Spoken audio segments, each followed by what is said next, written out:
OtisWho, music. Ain't nobody coming to see you, Otis.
OtisWho, music.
Ain't nobody coming to see you, Otis.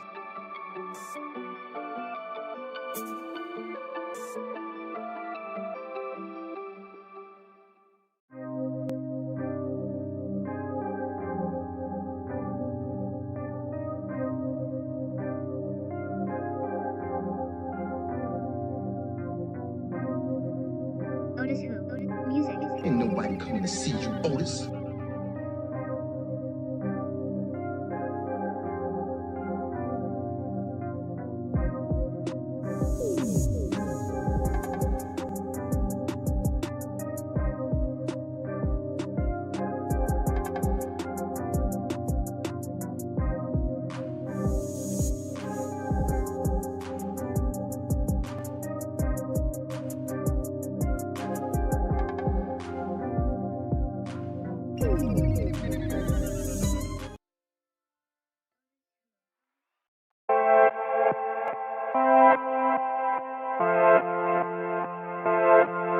OtisWho, music. Ain't nobody coming to see you, Otis.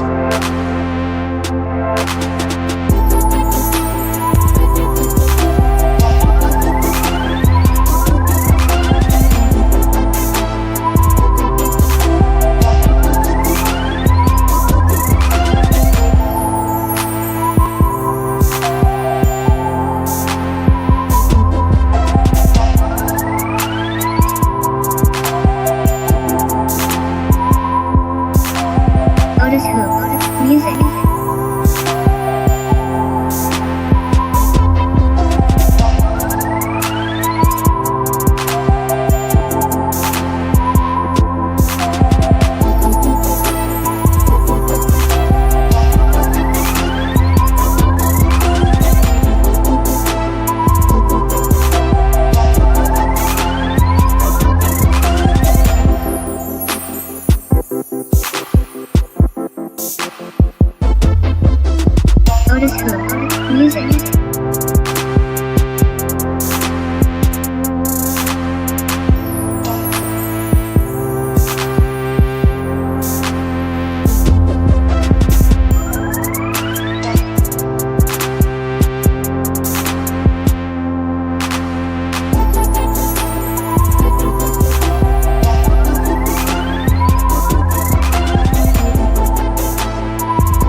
OtisWho. Music. OtisWho.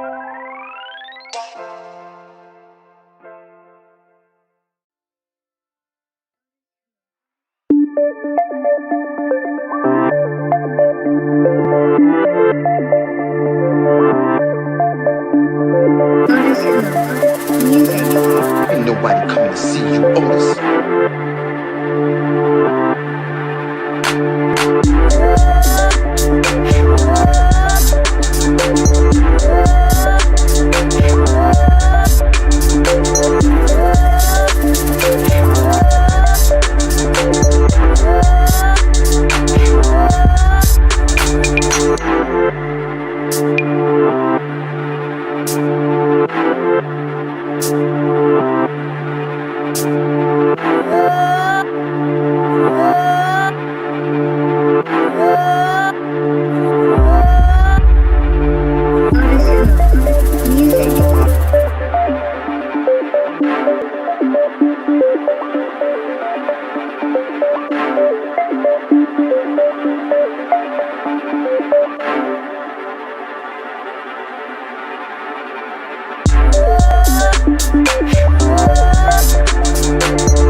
OtisWho.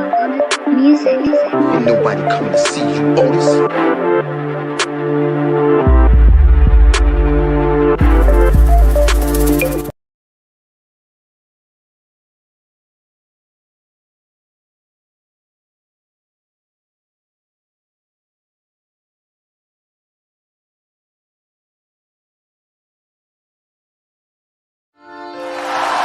OtisWho.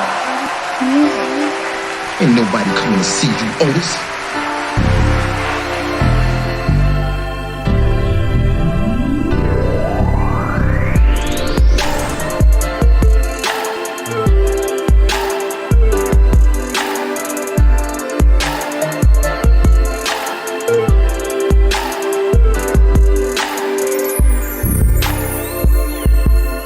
We good.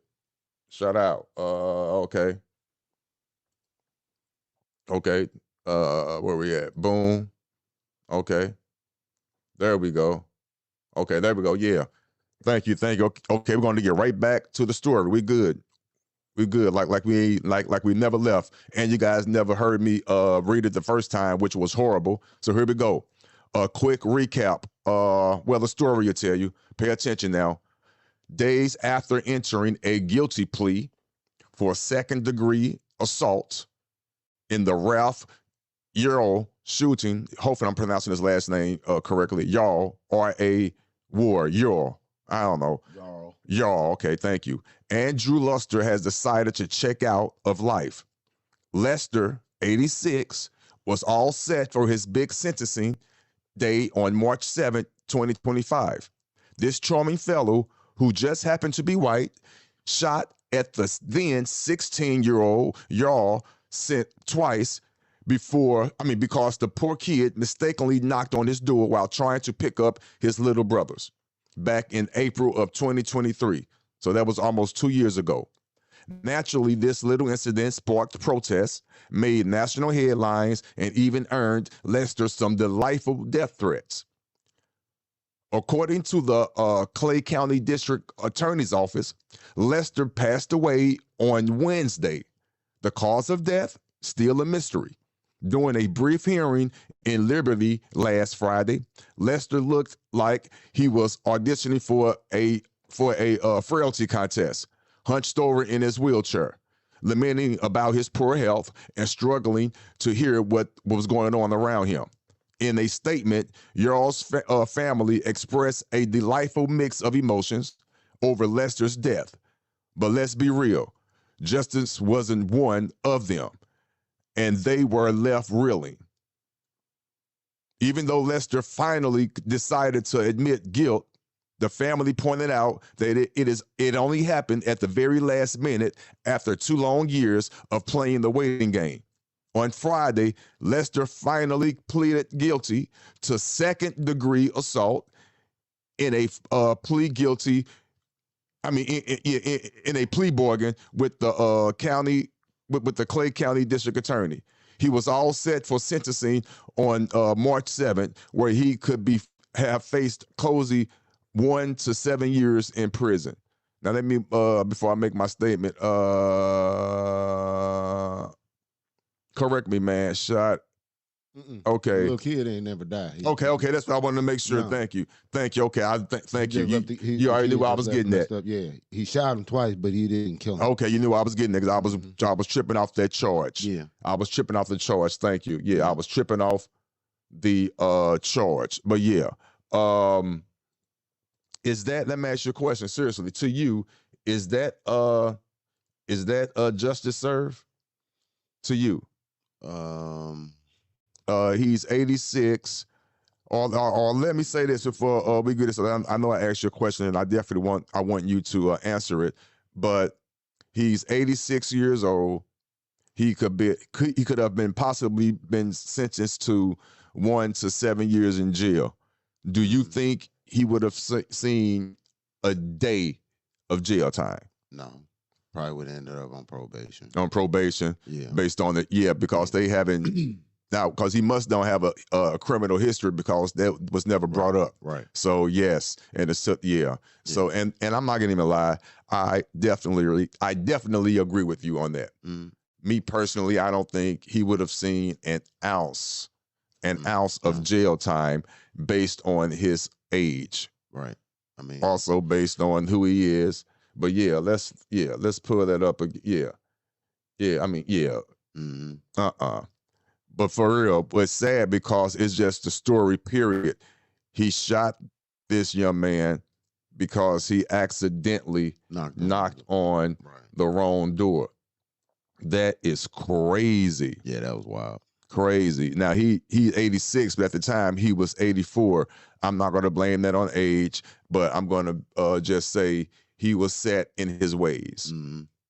He was definitely already set in his ways. It is what it is. Yeah, it is what it is. That is crazy. I'm going to say this.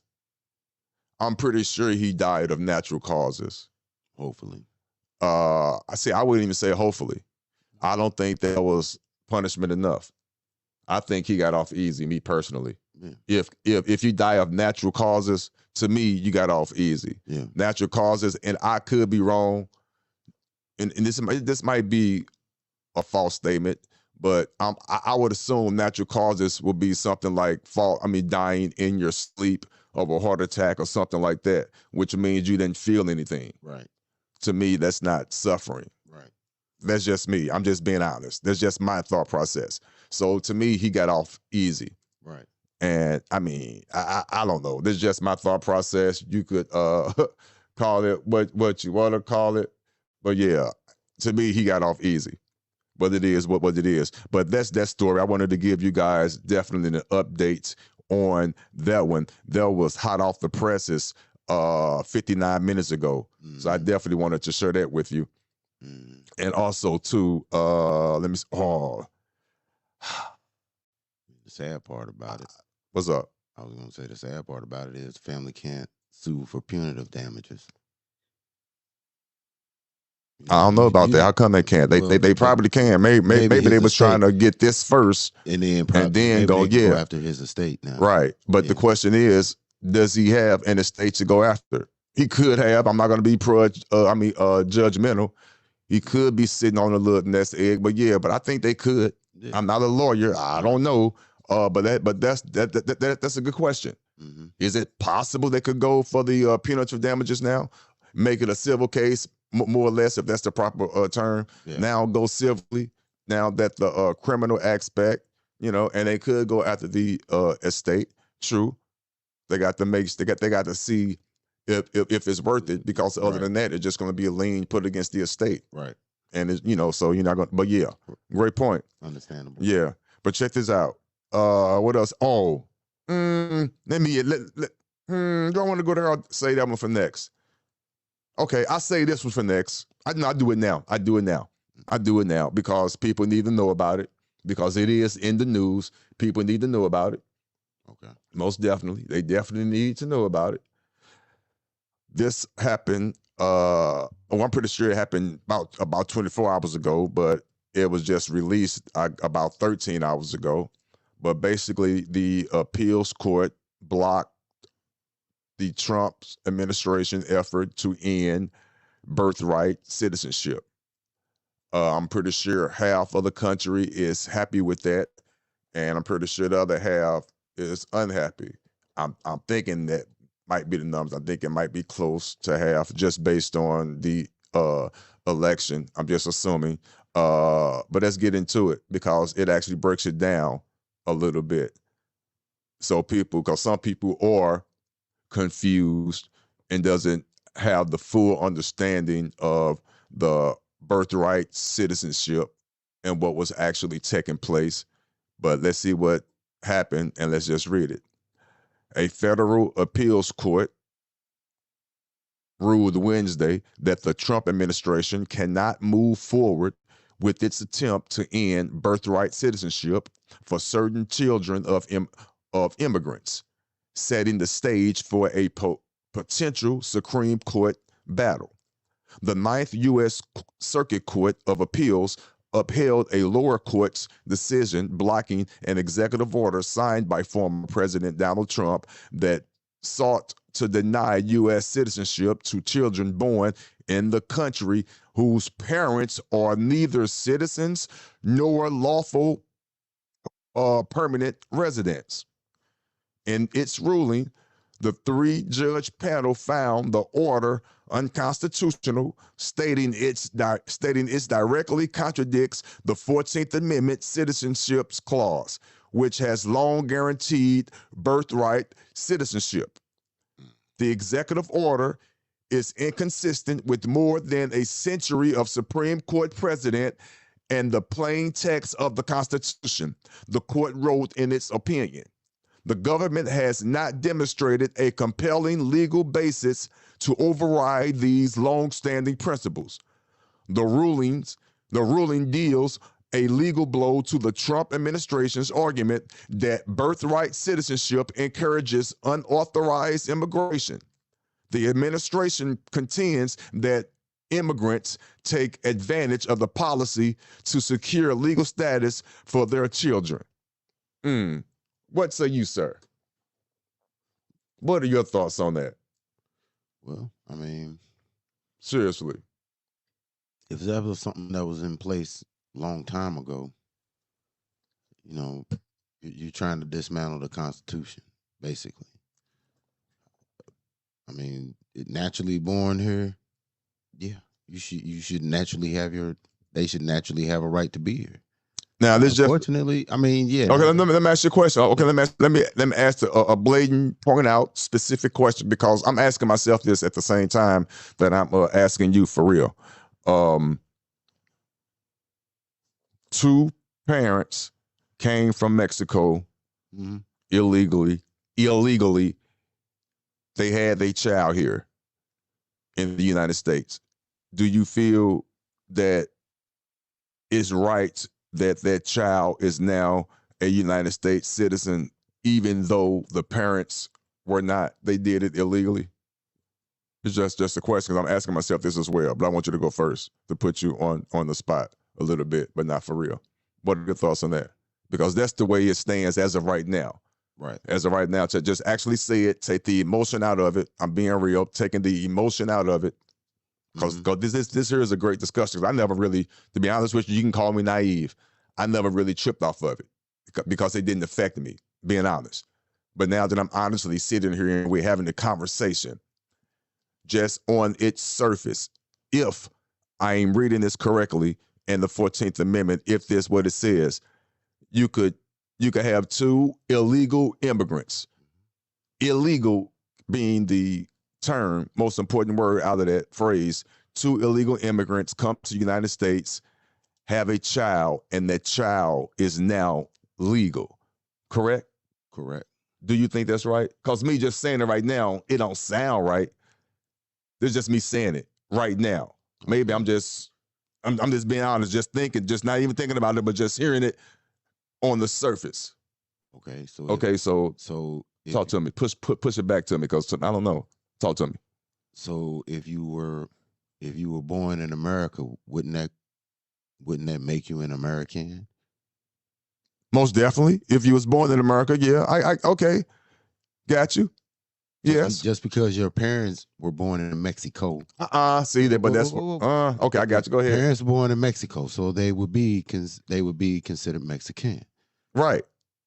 But if you're born in America, even though you have Mexican descent, but you were born here on this land, part of the land, you would still be considered an American, regardless of your parents being born in another country. You were born in this country. Where were you naturally born at? America. So that would naturally make you an American. I got you. I mean, I trust me. I get that. I get that frame of thinking. I'm just honestly pushing back. I know people are going to look at this and be like, "Oh, you Otis, you tripping, bruh." I mean, look at the Russian women do it. Russians do it too. No, I'm not. It's again. Let's keep it relaxed, calm down. Let's reel it back in. It doesn't matter what nationality. Okay. Let's keep it on the Mexicans, but it doesn't matter. My point was, it could be two illegal immigrants from wherever. It doesn't matter where they're from. In my mind, I'm just visualizing it on its surface.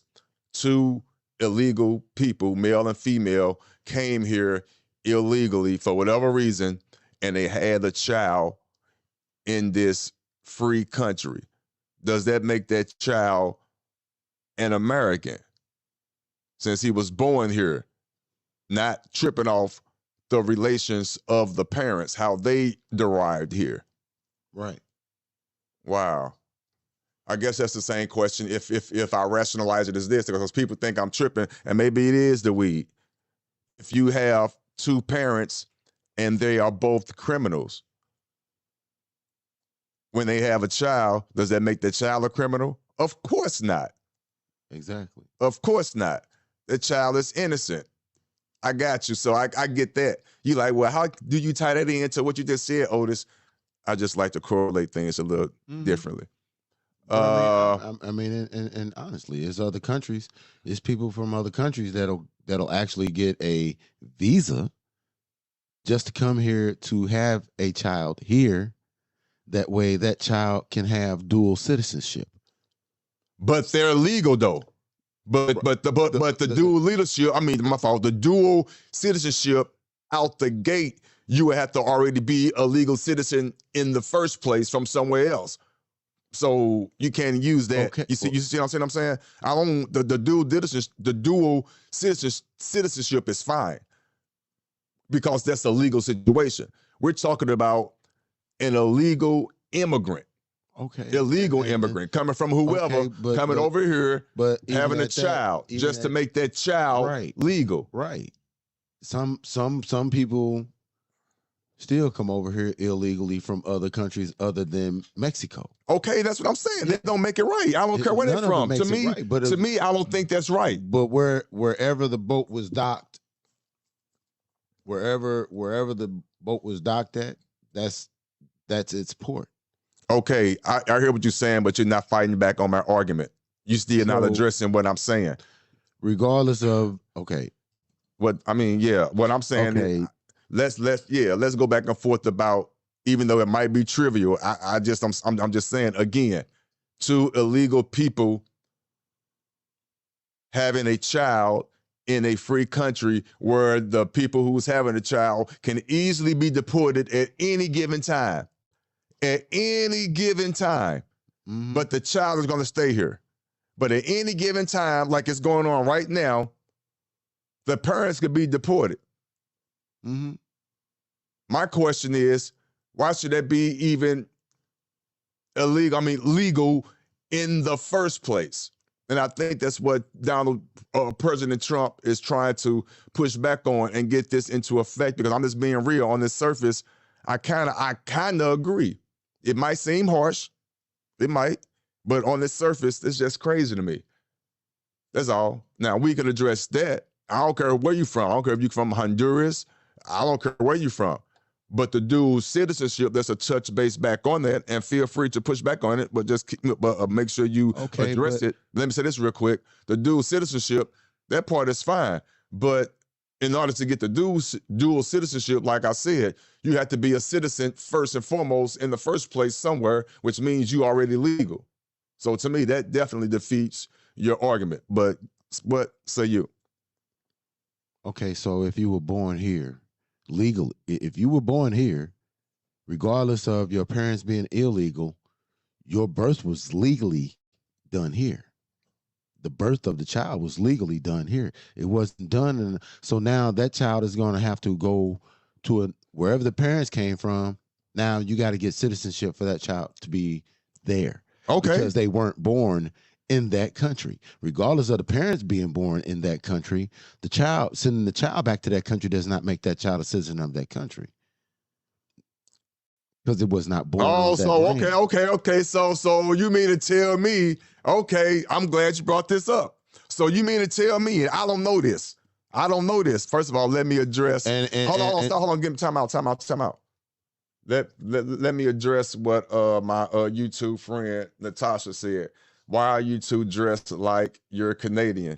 It's 10 degrees Fahrenheit. And do you see? Listen. Shout out to you. I like that. But check this out. Do you see? Matter of fact, let me make this bigger. Maybe that's probably why. Look at the bottom right-hand corner. It is 12 degrees here in St. Louis, Missouri. That's why I have this on. What's up with you, Tasha? I mean, my fault. Yeah, Natasha Vincent, what's going on with you? Thank you for tuning in. Check this out.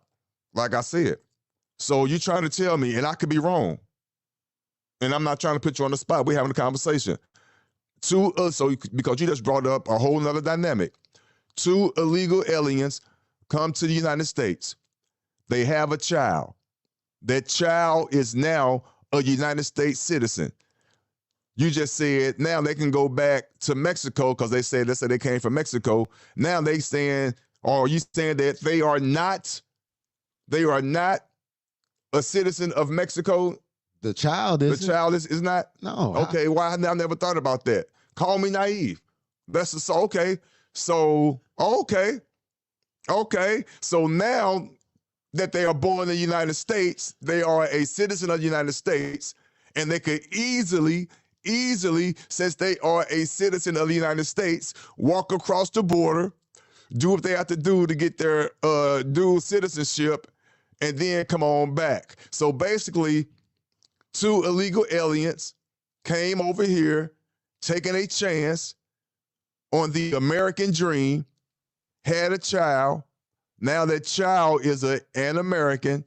That child is. Hold on, let me finish. Then go back over to their parents' homeland legally, even though their parents came over here illegally to get their dual citizenship. Wow.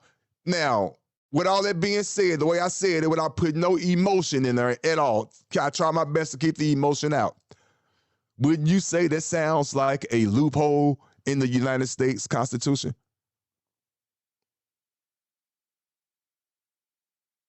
It's a loophole. Okay. Regardless. Okay, whoa. So let me ask you another question. Let me ask you another question. Okay. Let me ask you another question. Okay. Since it's a loophole, because it's not a got you.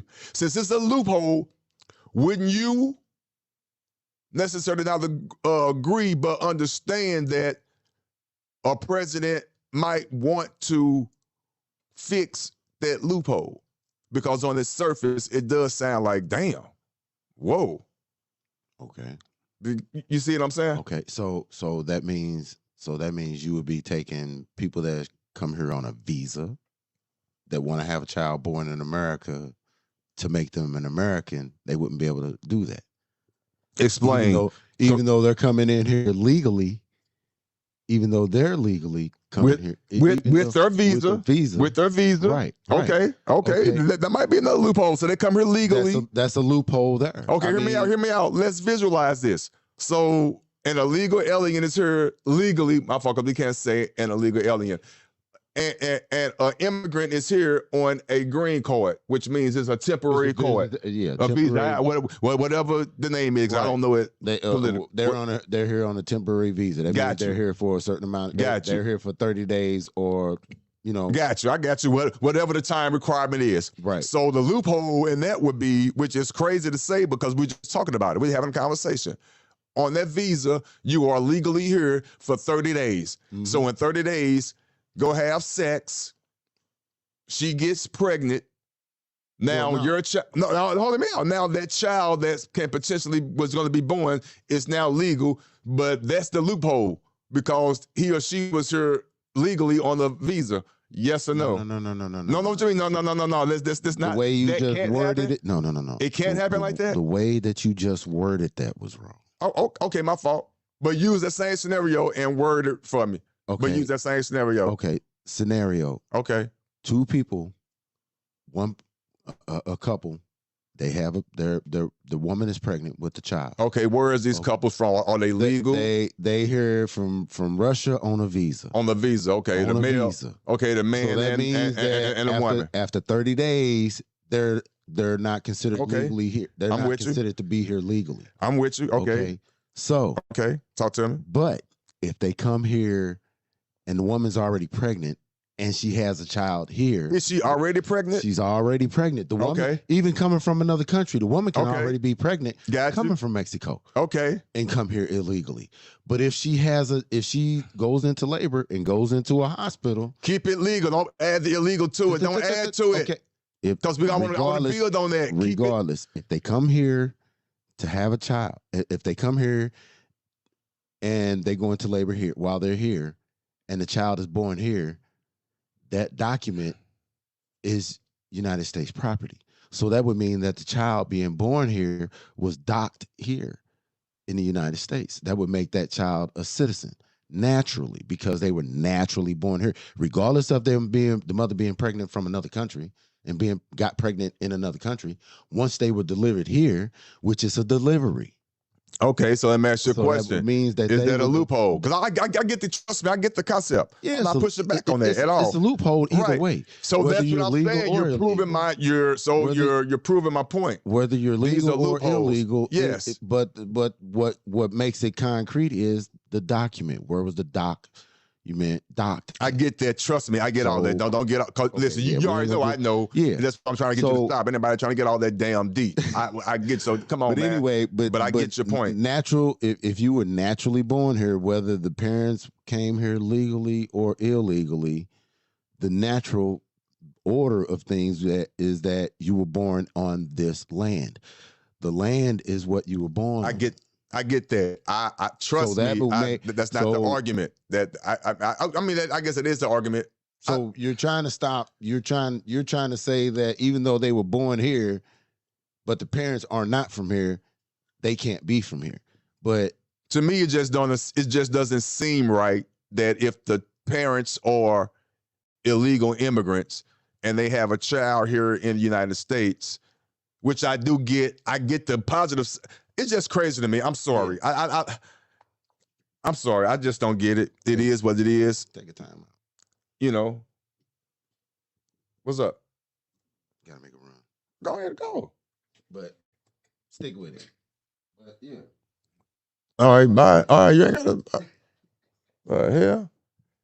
But yeah, I don't know. I just don't. It just just my frame of thinking, I'm just opposing and asking the question. I really, really don't have a dog in the fight for real. Unfortunately, or fortunately, I don't. I'm just honestly here just thinking about it. Maybe it don't make sense, but it is what it is. I move on, and I ain't even lit this yet, but it's just a question. Of course, I know it's legal now. I'm just trying to get a full understanding. As if you just say it out loud, and I say it one more time, I know it sounds harsh to some, it might, but just listening to it, two illegal immigrants come from wherever, let's just say Mexico, and they have a child here in the United States, and that child is automatically a United States citizen, but the parents are still illegal immigrants. I know this has been going on. This is part of the Constitution, but I don't think they intended it for that part the way I just said it. That's crazy to me, the way I'm just thinking about it. It is what it is. That's just me. I don't know. I don't think I'm the only one. Maybe people never even thought about it because it really doesn't affect a lot of individuals like that. I'm pretty sure it's affecting individuals, but on the masses, shit, you're born here, you're born here. But on that situation, yes, I know about the stories, the horror stories. Men and women coming here, marrying marrying a U.S. citizen. I get that. I get that. But two illegals coming here and then have a child. Wow. I don't know. I'm just having a conversation. This is part of my ranting. Some stuff just, that's why, I could, yeah. So I get why, even though you don't want to admit it, or you might not like it, and that's your prerogative, I can understand why Donald Trump is doing that, trying to get that done. But as you can see, it's not going anywhere. And I can understand why. I really, really, really do. Because when you deal with an individual like Donald Trump, he doesn't set any guidelines. I don't believe he doesn't have the time, nor does he want to sit there and look at the nuances. Me, I can honestly say there are nuances to the situation. Every situation is different. He doesn't see the nuances. He just sees it as black and white, cut, boom. So on its surface, it sounds harsh, and I can honestly admit that. I can. But I can see why. I really can. I can see why he's doing what he's attempting to do. But you can't just make it a blanket situation. Individuals who was already in line trying to do it the right way, and the programs were cut off, I don't think that was the right thing to do. Do I believe in his overarching overall premise? Yes, I do. But to micromanage it, no. There are some, again, there are some programs and situations and people, innocent people that are getting affected. But unfortunately, that's just, and it's going to sound cruel, what I'm saying, but unfortunately, that's just the way it is. You have to weigh, the pros got to outweigh the cons. And yes, the cons do involve real people. It does. But that's just the way it is. You know how this is a democracy, even though it's really a republic, but that's another situation. I'm not finna go there. That's too deep. But we're operating under so-called democracy, which means the majority rules. So unfortunately, it is what it is. And that's where it is, because that's how it is. Damn, was that a boy? Because that's what we opted for. It is. That's definitely what we opted for, you know. But anyway, that's their story. I wanted to share that with you. But listen, I got something else. Oh man. Listen. This story here is crazy. Crazy. And unfortunately, it's from St. Louis. Unfortunately, you probably have this individual in your city as well. They're on their way delivering your packages. I wonder if this happened because he was under stress. Well, let me tell you exactly what I'm talking about. Let's get straight into it. Oh my God, this is here. All right, let's get straight into it. Here we go. I'm going to let the audio play first. Hold on. Hold on. Let's do this. Hold on. Whoa. Let me no, hold on. Because I don't want to give it away too soon. All right. Do I want to show the audio first or the video first? My fault. Should I read it first or show the video first? Show the video. Show the video first? Okay. All right. Yeah, All right. I'll show the video first. All right. I'll show the video first. All right. Let me restart it. Let me start it. Pay attention now. I'm going to be quiet. Pay attention.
All right, that's enough of that. That ran long enough. I know you get the gist of it. You saw more than enough. Basically, now let me go ahead and read it. Yeah, I go ahead and read it. But you saw what happened. But I'm going to read it. And my apologies. It did not happen here in St. Louis. My fault. This happened in Baltimore. Amazon driver runs over woman in hit and run, caught on camera. A 29-year-old woman was struck and ran over by an Amazon delivery van in a hit and run incident captured on a Ring security camera in Baltimore Butchers Hill neighborhood. Move out the way. Video footage shows the Amazon branded van moving forward at a green light, hitting the woman and dragging her several feet. The driver stopped briefly, but then drove over her again before leaving the scene. Neighbors rushed to help the victim. Well, they didn't rush too quick because I saw the whole thing, who was taken to a local hospital with non-life-threatening injuries, according to police. Amazon confirmed the driver has been suspended pending an investigation. Suspended? You ain't seen the video yet? I guess they haven't gotten the video yet. Baltimore police are reviewing the footage and have not yet announced any charges. Yeah, you're going to get charged with hit and run. This incident follows other recent cases involving Amazon delivery drivers. In August, a Florida woman pushing a stroller was critically injured when she was struck by a driver who fled. In November, a 79-year-old woman in Georgia was fatally hit by an Amazon driver who continued making deliveries. Damn. Authorities have urged everyone with information about the Baltimore hit and run to come forward. Wow. That is crazy. Hey, that is, wow. That is crazy. He hit that woman, came out to check on her, and then left. Wow. One more time. I'm sorry. Let me rewind. I'm not rewinding. Let me refresh it. One more time. You can still make out the van. Boom. Wow. You can make it out. They blurred it, but you can still see it. Then he went over again. Damn, went over. Then stop. Wow.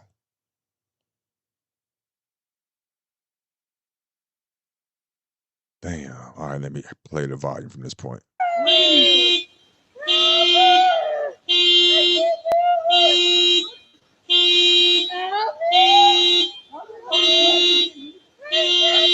It looked like he's blaming her.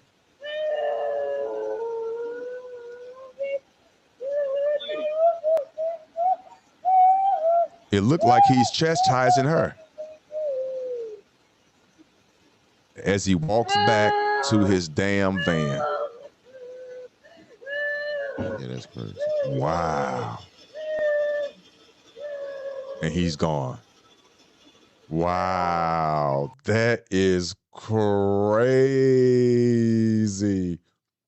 That's nuts. That's nuts. Damn. Unbelievable. It ain't it's unfortunately it's believable. Oh shit, move. It's definitely believable. Wow. It's definitely believable. I mean, did he ask her, how you gonna walk in front of me? Is that what he said to her? Listen, I couldn't make out what he said, but it definitely seemed like he was definitely trying to make it seem like it was chastising her. Yeah. It definitely made it seem like that. Now listen, I already told you seriously that I rocks with I rocks with the AI. I'm up on my technology. I like the little gadgets. I love it. I try to stay abreast of what's going on. I try. I don't know everything, but I am self-taught. I'm definitely proud of that. And like I said, I love the AI. I love this AI technology, but I do understand the dangers of it as well. It could be very dangerous. It's not perfect, which leads me right into the next story. We're going to go straight into it. Man, actually, even though I agree with what I said, this story, we're going to talk about, has nothing to do with that. I apologize. But yeah, my fault. There you go. Do you see we jumped 2 degrees real quick? What you mean? Oh yeah, 14 degrees. Yeah. 12 to 14. Yeah. My fault. Forget that little soliloquy that I just talked about, because it's not even the story that the AI is referring to. But this is a good story though. Georgia State Patrol dismisses ticket after dash cam video sparks controversy in Warner Robins. First of all, this is not a 5-0, aka police officer bashing channel. I respect law enforcement, but I know what their true calling and what their true oath is. I understand. I get it. They are not here to protect the individual. They're here to protect and only protect property foremost, and that's it. So once you start to understand that, which I just said a lot, do your research, then you will understand. You will get it. But with that being said, not all police officers are bad. Not saying that at all. So don't you dare put that in my mouth. I'm not saying that. Not all police officers are bad.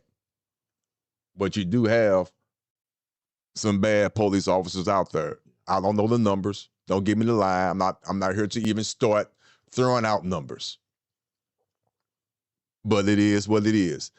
But with that being said, watch this. Where you at? Watch this. Issues an apology after a Houston County man says he received a ticket he did not deserve. The video is making its way around social media, garnishing thousands of views. The driver is now speaking up about the incident. 41 NBC's Fiona King spoke with him and has more.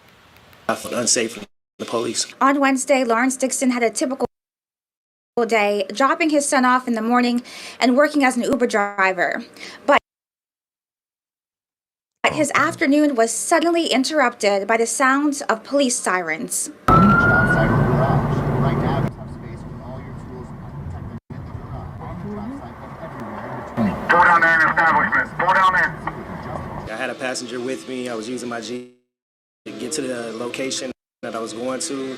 Never once had my phone in my hand. Dixon was pulled over at Watson Boulevard and Houston Road in Houston County. Dixon mentioned his phone was on his phone mount during the entire ride. His dash cam also recorded all angles of his Uber ride. On Wednesday, there was heightened police presence due to the Thunder Task Come on now. Don't do me like this. Force operation, where the Warner Robins Police Department and the Governor's Office of Highway Safety stopped drivers at undisclosed checkpoints. Most of their focus was on those speeding, driving under the influence, or not wearing seat belts. I just thought to myself, like, hey, I'm under compliance. You know, I have my license, I have my insurance. Work hard for these things. I'm like, as long as I'm doing what I'm supposed to be doing, you know, I don't feel like I should be pulled over. And as soon as I said that or thought that, that's when I got pulled over. His initial thoughts once he realized he was being pulled over. It's unbelievable. Like, I knew he must be trying to stop somebody else other than me. We were at the red light and we were the first to go. So I knew we weren't speeding. I knew I didn't commit any crimes, so it was unbelievable.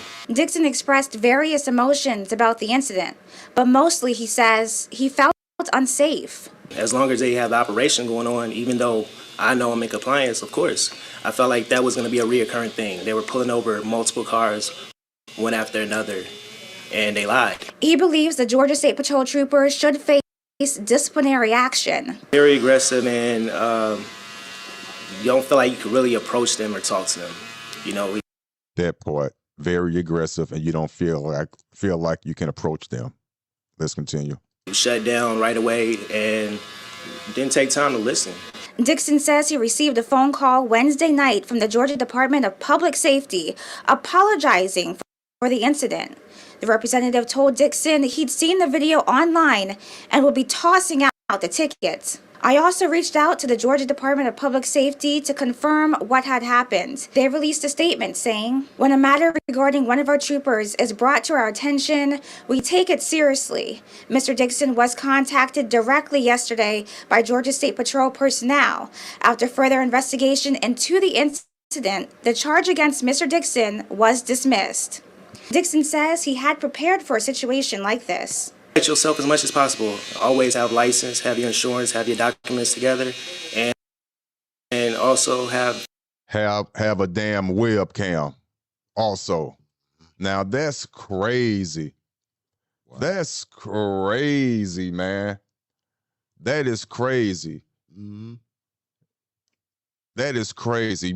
We all saw what just happened, and unfortunately, fortunately for him, and thank you for being smart, man. And I'm pretty sure that that dash cam didn't cost that much.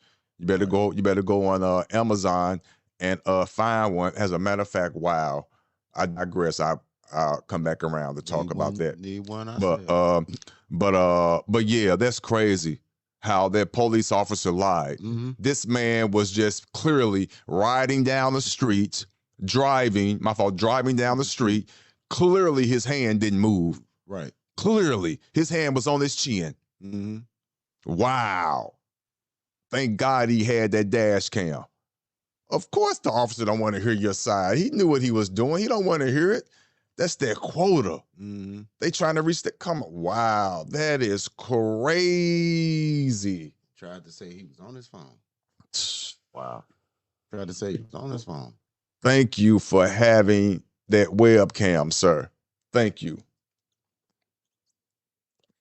That was so smart on your part. Mm-hmm. And they threw it out, and he got the phone call. Just think what would have happened if he hadn't have had that video proof. Right. Oh, yeah, he would have been paying up some hella money. For all you YouTubers. False charges. For all you YouTubers, let me give you some game real quick. Real quick. real quick. Oh, hopefully, That didn't come through. yeah, it didn't. That's messed up. I was trying to be funny and smart, and it didn't even come through. That's crazy. I'm gonna tell you anyway. Let me see if it's gonna come through now. Better late than never. Let me see. Nope, it didn't. It didn't. And it's not gonna come up here anyway. Matter of fact, I'm tripping anyway. I'm doing too much. Okay. And I hate when I do that. I forgot my train of thought just that damn quick. What was I saying? Talking about this, those both. If you didn't have YouTube, you was telling Oh, thank you, dumbass. Damn, dumbass. Okay. For all you YouTubers. Since we're talking about dash cams and all that stuff, and you already have a YouTube channel, whatever your story is about, you need to become an affiliate of Amazon. If you notice at the bottom of some of my videos and in the description, I have a section to link an Amazon item. I haven't done it yet because honestly, I'm not using the full potential of what I could with the channel, and that's the God honest truth. But with that being said, since we're talking about dash cams, now will be the time for me to go and find a nice dash cam that has a nice high rating on it. A lot of people are buying it. I would take that link and insert it into the description. So now when you click on that, when I'm talking about it and I kind of bring it up and also let you know by law, per YouTube guidelines, not by law, but by YouTube guidelines, so that you know I will get a small percentage off of you purchasing that dash cam that you got off of Amazon. Then boom, that's how you make that extra income instead of relying on the ads that pop up in between this beautiful podcast that you're watching and listening to at this point. But that's another way of how you add revenue besides asking / begging for cash apps and or super chats and super stickers and things of that nature. It is what it is, you know. So, but yeah, but that's another way. So I need to go and attach, like I said, a nice little hyperlink in the description regarding a nice little dash cam, because for real, no BS. Now let's get back to the story. You need one in your vehicle. You need one to protect yourself and the others around you. In case an accident would occur, so forget the police stuff, but just in case an accident would occur, you have your proof. And it might make you a better driver, knowing that the dash cam is on, you know, because hey, you know what's up, especially here in Missouri. They just passed the law during the past election, you know, that it's definitely against the law to drive with the phone being in your hand. Yep. So that's the same law that they passed here in St. Louis. Free. You have to be hands-free. You have to be. So I get it. So this is the perfect opportunity. Seriously, you better get a dash cam to protect yourself. Mm-hmm. Hey, I don't know what to tell you. For real, I do. Hey, I mean that. Hey, for real. Let me see. What else can we talk about? We just hanging out. Thank you guys for tuning in. I definitely appreciate you. I really, really do. Mm-hmm. I'm just going over the current events and things like that. But let me see what else. Let me see. Bear with me here. What's up?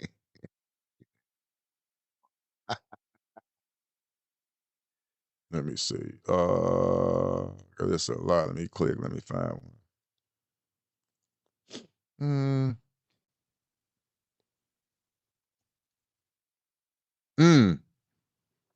This is a good one. Not a good one, but something else that we definitely need to be leery of. It's definitely, yeah. Hold on, whoa, stop. Let's do this. Let's share this. Yeah. I'm gonna go straight into it. And then we could definitely comment afterwards. Hold on. Then we'll comment afterwards. Listen up.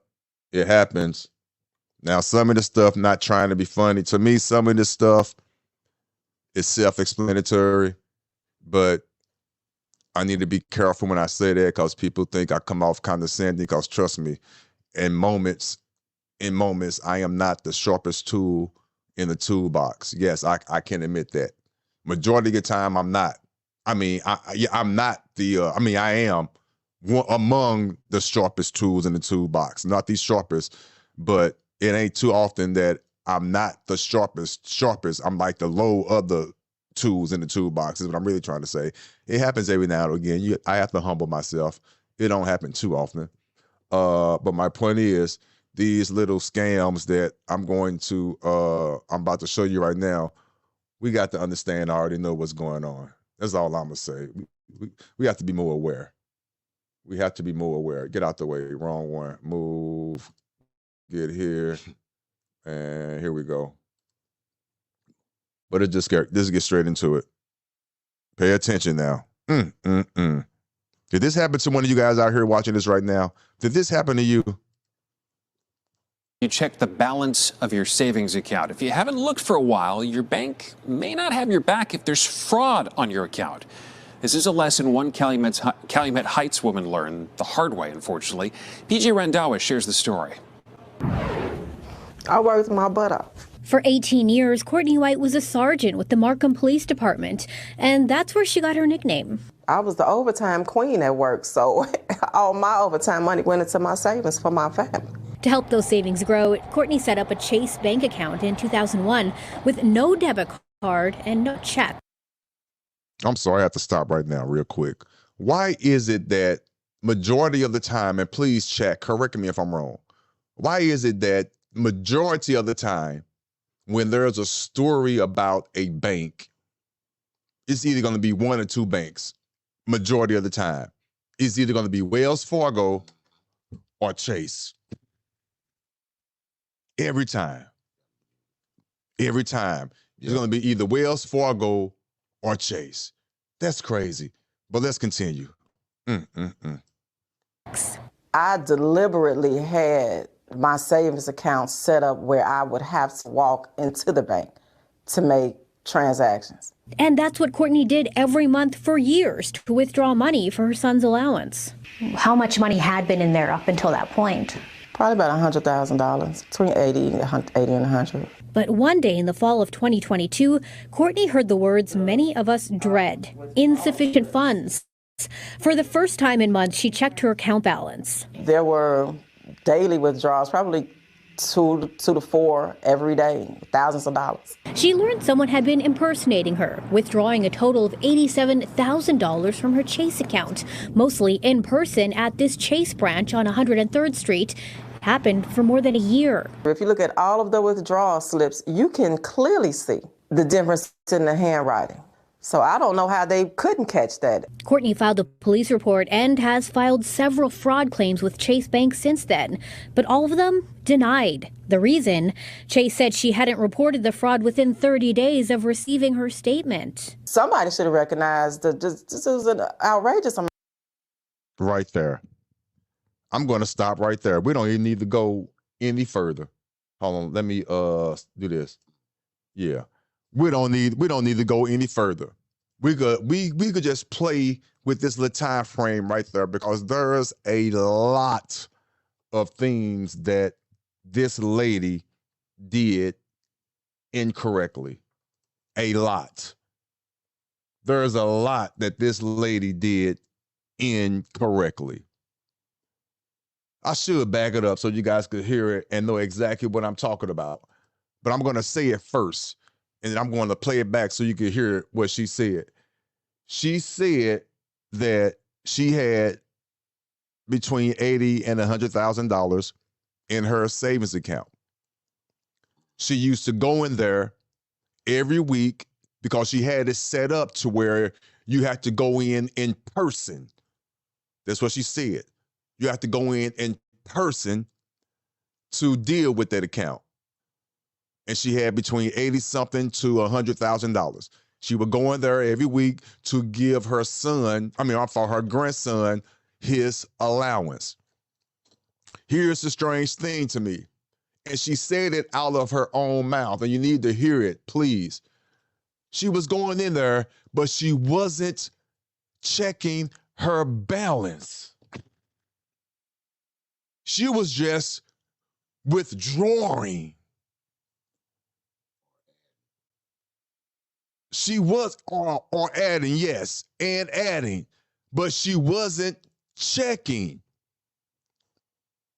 And key, which I know this to be true, because a lot of businesses work under this 30-day thing because that's law. That's just the way it is. That's law.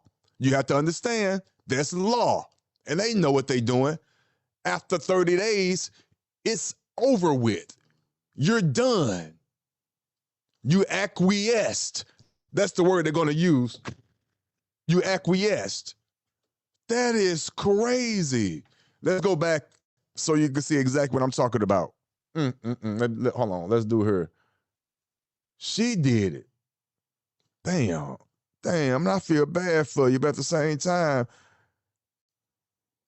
let's go back. Here we go. Okay, hold on.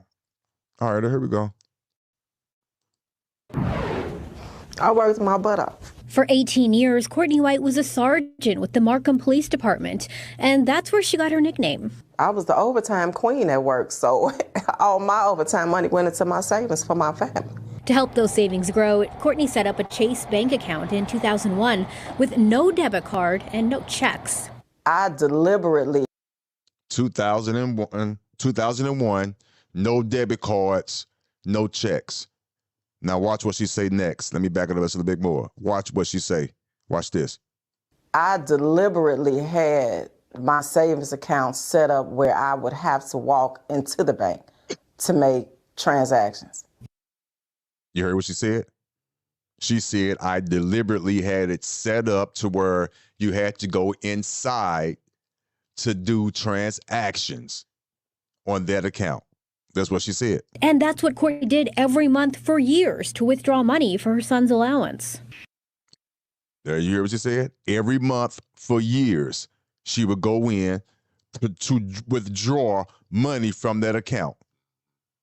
How much money had been in there up until that point? Probably about $100,000, between 80 and 100. But one day in the fall of 2022, Courtney heard the words many of us dread: insufficient funds. Right there. I'm stopping right there. I'm done. I'm done right there. You heard insufficient funds. At what point did you stop checking your account? At what point did you stop? I don't need to go in any further. I'm done. I'm dead serious. I'm done. Let me go in and just put this on now. Yeah, I'm done. I don't need to talk about that no more. At what point did you stop checking your account to realize that you now have insufficient funds? Me personally, if I had that amount of money and it's common sense, you would put it like this. One would think if you had that type of money in one's account, you would be checking on a regular basis. When I tell you I check my account on a regular basis, and we have over 7 accounts active right now. And I check them like clockwork. It's just part of my routine every day. Every day. I do it. The wife does it. Yep. Every day. There's no way you could go no 30 days that Chase and any other and a lot of other businesses allow you to do without knowing that your funds are not available. Mm-hmm. That is crazy to me.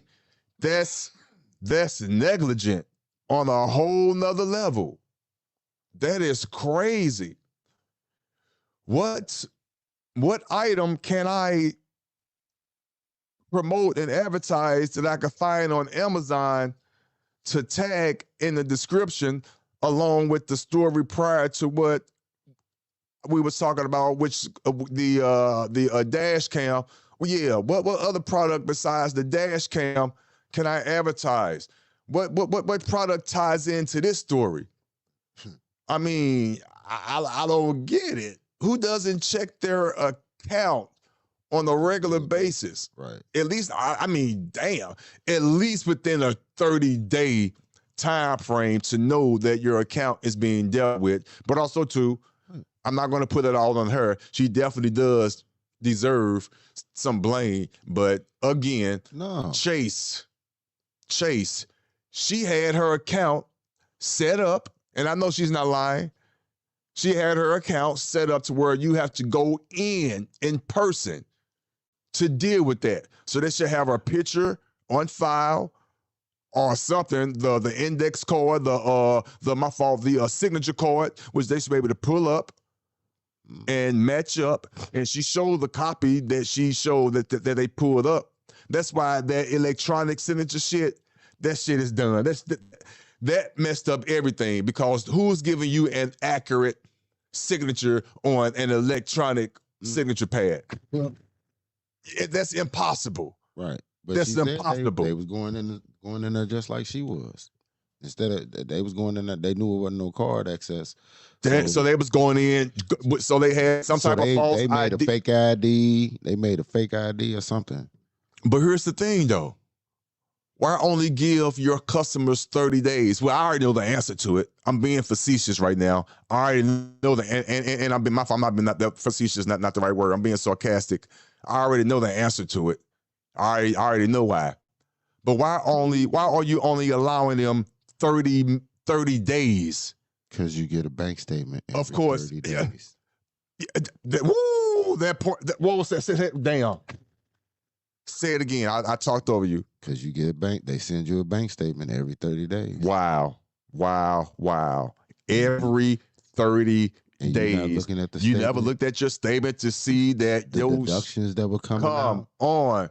The large amounts of deduction, thousands of dollars at a time.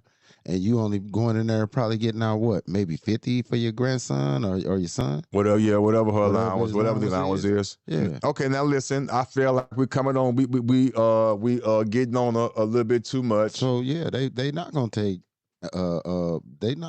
onus for that.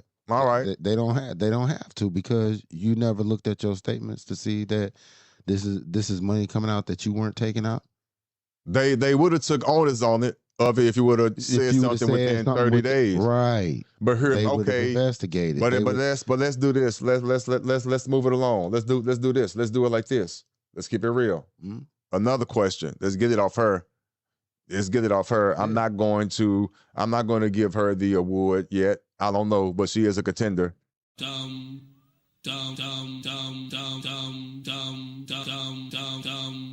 She is a contender. I'm not going to say I'm going to give it to her yet. She's in the running. Who's in the running is Chase Bank. They some conniving ass suckers. Because if you have your account set up, if I have my account set up a certain way, I expect you to abide by that. I expect you to honor that. Right. I expect you to put on that extra layer of security that I requested because of situations that just took place. Maybe she knew she was going to be.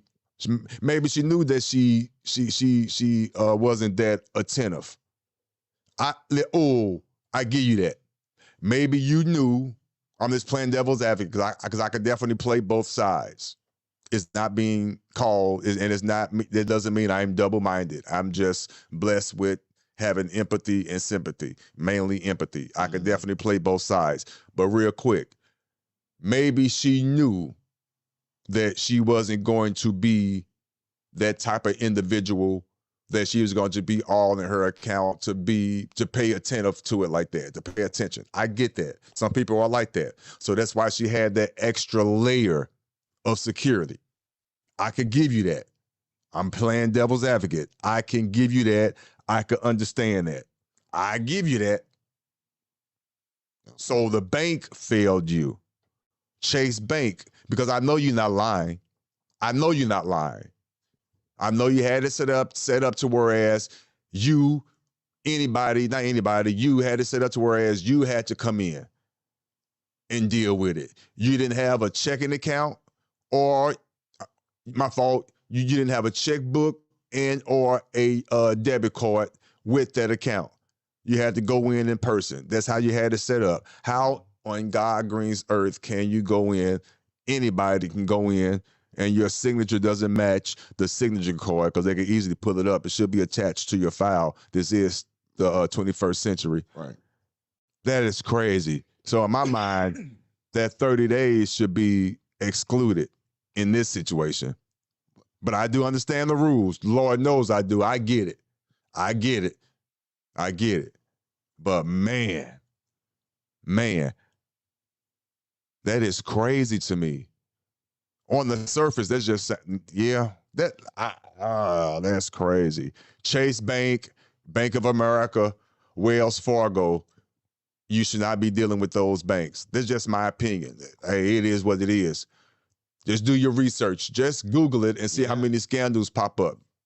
Yeah, but what? Okay, I'm listening to me. Talk to me. But what? You said but. It's still gonna be her fault because of the statements. You ain't looked at not one statement and looked at and saw that, hey, I didn't take $1,000 out of here. Or hey, I didn't take $20,000 out of here. I got you. Listen, I don't want to. I don't want to come down on. Listen, I don't want to come down on it like going in there taking out cash money. Yeah, but so they secure. Maybe she. With her not looking at her statements coming in the mail to her, are you just taking them and throwing them to the side? Okay, I got you. You supposed to look at that like it's a bill. She was looking at it like it was a bill, like we all do, like the majority of folks do. We get it, we don't open it up, and we throw it in the corner. Yeah. But again, how much responsibility do you hold Chase Bank? Honestly, they don't have no liability in that because you don't. Okay. Because at not one time did you whenever it started. So it could have been going on for a minute. That don't matter. That don't. No. Listen, that don't matter. No. It don't. No, it don't. You're not looking at her statement. No, dude, you keep saying that. Forget that part. It's off her. We know it's not. We know she messed up. She messed up. Yeah. But before she messed up, she went into the banker's office. She sat there. She handed them her ID, and she checked the boxes of the services that she wanted. Exactly. And she checked the service that I don't want a checkbook, I don't want a debit card, and I want it to be to whereas an individual, me, need to come in and deal with that account. So therefore you have to check my ID before you go any further. So that's what she checked. So that was an extra layer. So at that point, it's incumbent upon the bank, Chase, to honor that, because that's the layer of protection that I asked for and was expecting, because it was on the form that you put in front of me, and that's what I expected. So yes, I admit, I accept that. I'm being her now. I got you. No, I didn't check my statement for whatever reason. I sure the hell didn't. But I remember checking a box. What say you, Chase? I did check them boxes. How did somebody else go in and you could clearly see the signature doesn't match the signature card? That's a fair question. What say you, Chase? I'm talking to you now because you were saying this, you trying to blame it all on her. We already know it's her fault to a certain degree. And you also said, which is your right, I ain't gonna jump on you. You said you don't hold Chase responsible at all. Now you sound like a conservative a little bit, because sometimes the conservatives be tripping. First of all, wherever she set the account up at, that's probably where she was going doing her transactions. So they used to seeing her there. Whoever was copycatting her may not have been going into the same branch. They may have been going into a totally different branch. So that person is not gonna know if it's exactly her, if it's truly her or not. The only person that's gonna I'm know not trying to be. Stop. I'm stopping you right there. See, that's why when people be man. all right. Do you just no? Ain't no. Why did you know? I'm looking into the story. Okay, you looking into the story. Mm-hmm. Think about what you just said. What you just said, with all due respect, didn't make any sense. Of course, that's why she checked those boxes. Right. So therefore, ain't no. I know I'm right. Listen to what you said. If she go into a whole nother bank that doesn't know her because she's out of town, she would expect them to check her signature card along with her ID because they don't know each other. We're not talking about the familiarity of your local neighborhood bank. And of course, they know your face. Of course, I get away in a lot of situations. I could go in to the bank. They don't card me because 9 times out of 10, she know my face. We know each other. But of course, when I go to the other branch, that's why I purposely check that box. And even without checking the box, they're supposed to do this anyway. Mm-hmm. Check your ID. If you do give a check or make a withdrawal, you still got to sign it. They should be able to pull up that signature card while you standing there and you don't see it and make sure that signature matches that ID. Mm-hmm. They can at least do that. They didn't do that.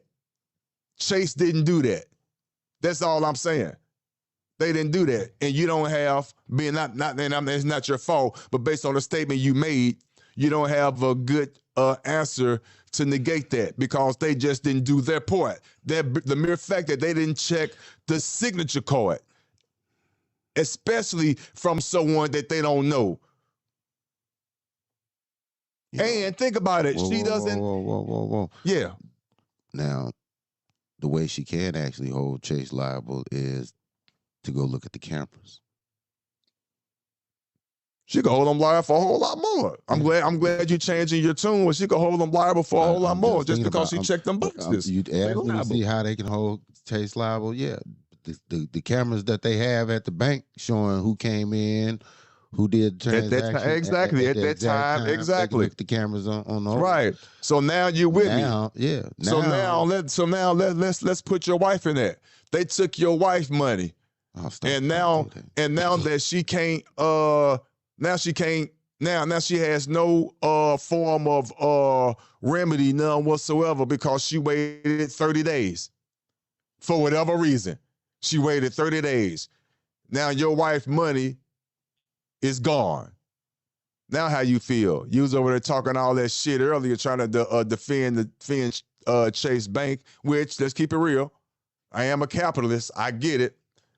You put it in black and white, and you have these laws set up. You better abide by them. I get it. Yeah, but if they got that, if you didn't read that in the paperwork before you signed that bank agreement, read what statement? Don't just be talking. What you talking about? 30-day clause, that they have a 30-day clause for you. Okay, well, take the 30-day clause off the table for a minute. Forget that off the table for a minute. She checked them boxes again. I think keep going back to it because it always go back to that first. They didn't honor their first commitment. They didn't do their due diligence, right? First and foremost, the boxes was checked. And let's take the boxes off. Them boxes don't need to be checked. The first line of security, you would expect anybody. You don't expect Joe Blow to come in with an ID that says they're Haitian, and then they show that ID and they got to sign the withdrawal slip. They got to. So now you have something tangible to see that signature does not match that signature card. And even if you don't go by that for some reason, which you should, no box need to be checked, then you should at least, well, I might leave that part alone because that comes later on down the line. But just coming in, ID, handwritten signature, pull up the signature card, boom. That's the bare minimum. They didn't even do that. They got away with $87,000 in days. That's all I'm saying. Yes, should she have checked her statements? Of course. But before we even got there, should Chase have done what they supposed to have done? Yeah, but if it's been more than if they telling her that she waited 30 days, then it's been going on for more than 30 days. Of course. Okay, of So course. that's why I said, they're gonna say they're not gonna be responsible after 30 days because they have every right to do so. Right. Every right to do and so. It's probably in the terms of agreement within. Of course it is. You know what I'm saying? So it has to be by law. Yeah. Of course it is. So when you got that statement and you're not doing your due diligence, which it shows that she wasn't. We already know that. We get that part. All right, so again, I mean, it'll be hard to dispute it. So now forget all that. So that's what you're gonna tell your wife. You just got to eat that because of that. We let that 30 days. It is what it is. That 30 days. It's gonna be hard to dispute it. I mean, we can do what you can, but may not get nothing back. But I mean, you ain't getting nothing back. It's after 30 days. I mean, yeah. So I mean, it's hard to dispute something if you didn't dispute it within the allotment of their allotment of time. Okay, I got you. Hey, I got you. I got you. I feel you. I just wanted to. I mean, we both know the true nature of things is a gentleman gives notice. Right. So 30 days, you had 30 days to look at that bank statement and see something wasn't right to go in and say something about it. I got you. Again, even though you are correct, you're going to tell us. You slept on that 30 days. I got you. You keep bringing that up. I got you. So you're going to tell your wife that. Hey, if you sleep on it. You're not answering the question, bro. You keep beating around the bush because you keep bringing up the 30 days. If you sleep on it, you got to eat that. Okay, I got you. Say less. That's the end of that. I got you. So I got you. It is what it is. And for the record, I do agree with you. You shouldn't. There's no way. Again, I already stated. I check my account. The wife does it too. Lord, I think she checks it more than I do. So, but yeah, I got you. Hey, wow. Probably check it 2 or 3 times a day, just to see if anything changed other than what I may have done. If it changes after that, then we got a problem. For sure. But I mean, me, even me,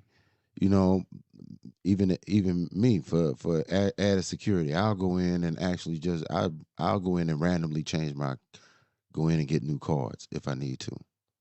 If I'm using my cards, I change the cards. I don't keep them that long. Got you. All right, let me see what else. So that's an added security just in case someone does steal your card number. You know what I'm saying? Let me see. They won't have access if you randomly changing it. Let me see. But yeah, what else I want to rant and ramble about? Again, shout out to the guys and ladies. If you are watching me right now, I appreciate you. Please, by all means. Here one. Oh, whoa. Wow. This is one right here. Okay. This is crazy. I want to share this with you. Hey, this is crazy. I knew I was gonna find some oldies, but goodies. Not too old. Where you at? Come on here.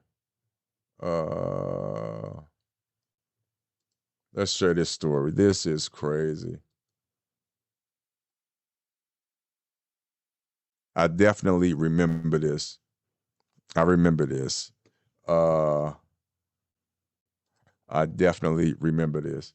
Damn, stop it. I don't know why I keeps doing that. Well, I know why. That's me. That's my dumb ass. Okay, but real quick, this story here. St. Louis rehires firefighter convicted of using credit card taken at scene of fatal crash. Now that is crazy. I'm going to read this. I'm going to let the story go, but a quick recap coming from my recollection and my memory.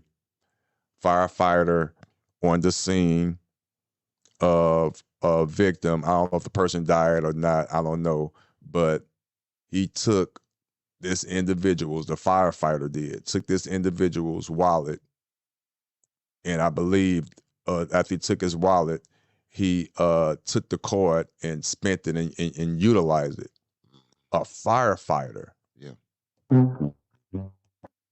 A firefighter. Excuse me.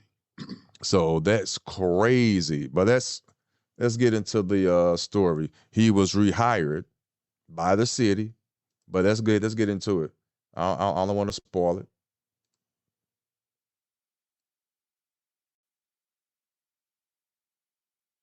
Here we go. A former firefighter convicted of using a credit card taken from a deadly crash is now working for St. Louis City again, but not for the fire department. Former firefighter Arnold Britt is convicted for 1 count of receiving stolen property and another count of fraudulent use of a credit card after this crash that happened 2 years ago on Forest Park Parkway where 4 people died. He is on probation now, and we've found he's got a new gig with the St. Louis Department of Public Safety. Our John Kipper joining me live from Midtown tonight to break down the case and where he's working now. John. Yeah, Sam, we are at Grand and Forest Park, and about 2 years ago, this was the location where 4 young people were killed after being struck by a red light runner. And then it was down here on I-64 when the car was stalled, where a firefighter from the city then took one of the surviving victims' wallets. And then tonight we learned that former firefighter is back as a city employee. Terrifying. I wouldn't wish this on nobody. That is Courtney McKinley, one of the 4 people who survived from the Forest Park Parkway crash almost 2 years ago. This video First Alert 4 obtained shows a driver, Cedric Dixon, going into the left lane and running a red light before striking a Chevy Tahoe filled with 8 young people, killing 4 of them. We later learned the night of the crash, while the flip vehicle was stalled on I-64, a St. Louis City firefighter, Arnold Britt, took one of the surviving victims' wallets. Then last year, Britt was convicted on a felony, receiving stolen property, and a misdemeanor credit card charge. He received probation. And this week, we learned he got a job with the city back in December as a city building inspector under the Office of Public Safety. While spokespersons for both the mayor's office and the Office of Public Safety did not comment, his attorney, Joel Schwartz, tells us, based on his contrition and remorse in this one-time lapse of judgment, we are thankful for a second opportunity. As for Dixon, the driver in the fatal crash, last year he was convicted of a series of felonies and is serving a 10-year prison sentence. Now, tonight I had the chance to speak with the victim who had his wallet stolen by the firefighter, Seven Robinson Laney, and when asked about this whole situation, he said, quote, "I'm over it." Reporting live in Midtown, John Kipper, First Alert 4. Yeah, so that's the story. That is crazy. I don't know. I'm trying to still gather my thoughts and my opinion on that. How do I feel? Actually, now I'm trying to gather my thoughts. There's no way he should be able to get a job for the city again. I'm not saying he's not able to get a job, but there's no way, in my belief and in my opinion, that he should be able to get a job for the city again, none whatsoever, based on what he's done. Yes, I believe in rehabilitation. Of course I do. Of course. No, you didn't kill nobody. What you did was ornery and crazy and shameful and like, whoa, you took the wallet of a dead man. No, he wasn't dead. He was. He died fatal. No, he didn't. His friends died. He was a survivor. No, he took one of the. He took the survivors. Yeah. Yes. Okay, but anyway, okay, I got you. I got you. But the point is, he took somebody's wallet. He took somebody's wallet. Yeah, but I thought I'm gonna go back. No, it was okay. The kid, I got you. The kid lived. His friends died. I got you. Yeah. Yeah, that still don't mean you should be able to get a job back at the for the city. Nah, get you another job if somebody's willing to hire you. But no, I don't know. To work for the city again in any capacity, no. I think not. Not as a paid person, unless you're just trying to do that to go talk to people. No. To see whatever. Nah. So I guess I already get your opinion on it. You say no. No, he shouldn't be working for the city. That's crazy. And not even at that, not even as a building inspector. I know you were a firefighter, but no, you don't even need to be a building inspector, because who's to say that you're going to be honest about that job? Hell, you wasn't honest about being a firefighter. Your morals are messed up. Especially seeing since a lot of people don't know this because they're not from St. Louis. St. Louis, especially in the city, mainly in the city, the St. Louis City building inspectors have a bad reputation. Most definitely. Mm-hmm. Most definitely. Mm-hmm. I was born and raised in the city. I've had several businesses, trust me, I have, in the city. On many occasions, of course, I had to deal with the building city inspectors on several occasions. I was a speculator in the past. I worked with companies where I had to deal with the building inspector. So trust me, I'm very, very well familiar and very versed in what goes on and how, yeah, trust me. So with that being said, yeah, that's the last position he needs to be in. Right. The last, I'll say that. There were a lot of bribes going on. I'm not going to say allegedly because I believe they have already been investigated. I'm not saying any names at all, but yeah, Don't play with me. Hey, So yeah, that's the wrong department to be in. Right. That's crazy. Right. No sir. Right. No sir. So no, for a firefighter to have stolen a wallet at a fatal crash and get fired, and then a year down the line, however long it took, 2 years down the line, gets another job with the city in the building inspector division. Oh no. Right. No, that is not. That should not happen. So Right. whatever, yeah. Wow. Mm-hmm. That's crazy. Use that dude card at a damn Quick Trip. This where he used it at? Yeah. At a Quick Trip? That's crazy. Wow. You wanted a hot dog and a soda that bad, right? Well, of course, the play, you have to test it out at a place like that first to see if you're gonna see if it's gonna work. Right. I'm pretty sure after I'm pretty sure he probably thought he picked up one of the kids who probably passed away. ID. You know what I'm saying? It don't matter what he thought. That's crazy. Yeah, but I mean, dude, regardless of that, I mean, you're right. Why would you take from the scene that's not you a thief. So yeah, having a job as a building inspector, no, you're gonna be trying to hustle people out of money. That should never even cross your mind as a type of a person that works for the city, as an officer or a fireman. Right. Yeah, so that shouldn't even cross your mind to even do something like that. Right. But yeah. Y'all make good money. Well, I'm not gonna say all that. No, I see you going too far. Decent money. You're going too far with that. Firefighters make listen. Again, I'm not finna count. Listen, this conversation is futile. Like majority of us majority of us live what? Above our means.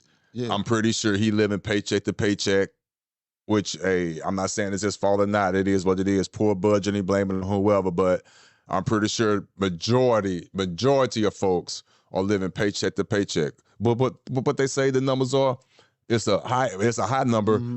Is a paycheck away from poverty, from not having nowhere to go, not being able to pay no rent. And unfortunately, a lot of your civil servants, like your police officers, your firefighters, your paramedics, they are in that number. Unfortunately, they are paycheck away for whatever reason. You see what I'm saying? Yeah. From shit. Unfortunately. So yeah, it definitely happens. But I want to share this. This is for people, and again, I don't want to start a debate. I'm pretty sure you yourself is going to have an opinion about this. I don't. Again, I'm not a scientist, but I believe what I believe. People would be like, Otis, what in the hell are you talking about? This is what I'm talking about. You, and I know it's not a secret, it's no big deal. You are a flat earther. Correct? Yeah. Okay, don't hesitate. Damn. Okay. I am not. I don't know if I'm right or wrong, but I believe I'm right. I have the right to change my mind when new evidence presents itself. As of right now, and in these 54 years of my life, I haven't seen any evidence that has persuaded me otherwise to believe that we are not living on a spear. That's just what I believe for whatever reason. Now, on top of all that, and I'm going to say this as well, but while I said what I said, in the big scheme of things, I really don't care whether we are on a flat earth or on a spear, because in the big scheme of things, it really doesn't matter. But if you were to push me against the wall and you said, Otis, you had to choose, you had to, this one you can't be double-minded about, you have to get off the fence, then I would choose the spear. But I know you would choose the flat earth theory. So let's share this. And of course, I got this from YouTube, but I just want to hear your thoughts on it. I'm pretty sure you're going to have one. Again, it's not going to be a debate. It's just going to be something I want to share with you. Okay. You know, here we go.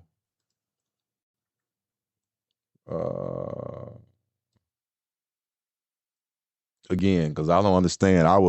I paid attention to that little Lord Jamar situation with the scientists. I don't know. Again, I don't have no issue with you flat earthers. I really don't. I wish you well, but I don't understand it. Here we go. A YouTuber managed to make the most of their potential camera of him, sending her off with an improvised balloon beyond the stratosphere, reaching space and capturing amazing footage. It's called Balloon Stew, and he started his adventure from his home in Texas to take some beautiful pictures, as reported by Indy 100. However, the balloon began to rise higher and higher in the sky and eventually transcended the atmosphere, reaching the vastness of space. The balloon conquered space. In the video, the camera appears to move away from the courtyard of his farmhouse, which gradually becomes one with the uniform green surface of the plane. After a few seconds of blur, the camera flew above the clouds, floating in a sea of white. The shot became even more impressive when the balloon was at a height that revealed the curve. Man, look at that curve, bro. Look at that curve. I know, again, man, look at that curve, bruh. I'll continue. Curvature of the Earth, with the blue sky turning black as it approached the cosmic dome. Unfortunately, the laws of nature did not take long to make their appearance, with the air of the balloon exploding abruptly into the thin atmosphere. Fortunately, a specialist parachute managed to prevent the camera from falling immediately, allowing it to continue capturing impressive footage for a few more minutes. Look at that. I don't understand the flat earth situation. I don't get it. When you could see the curvature.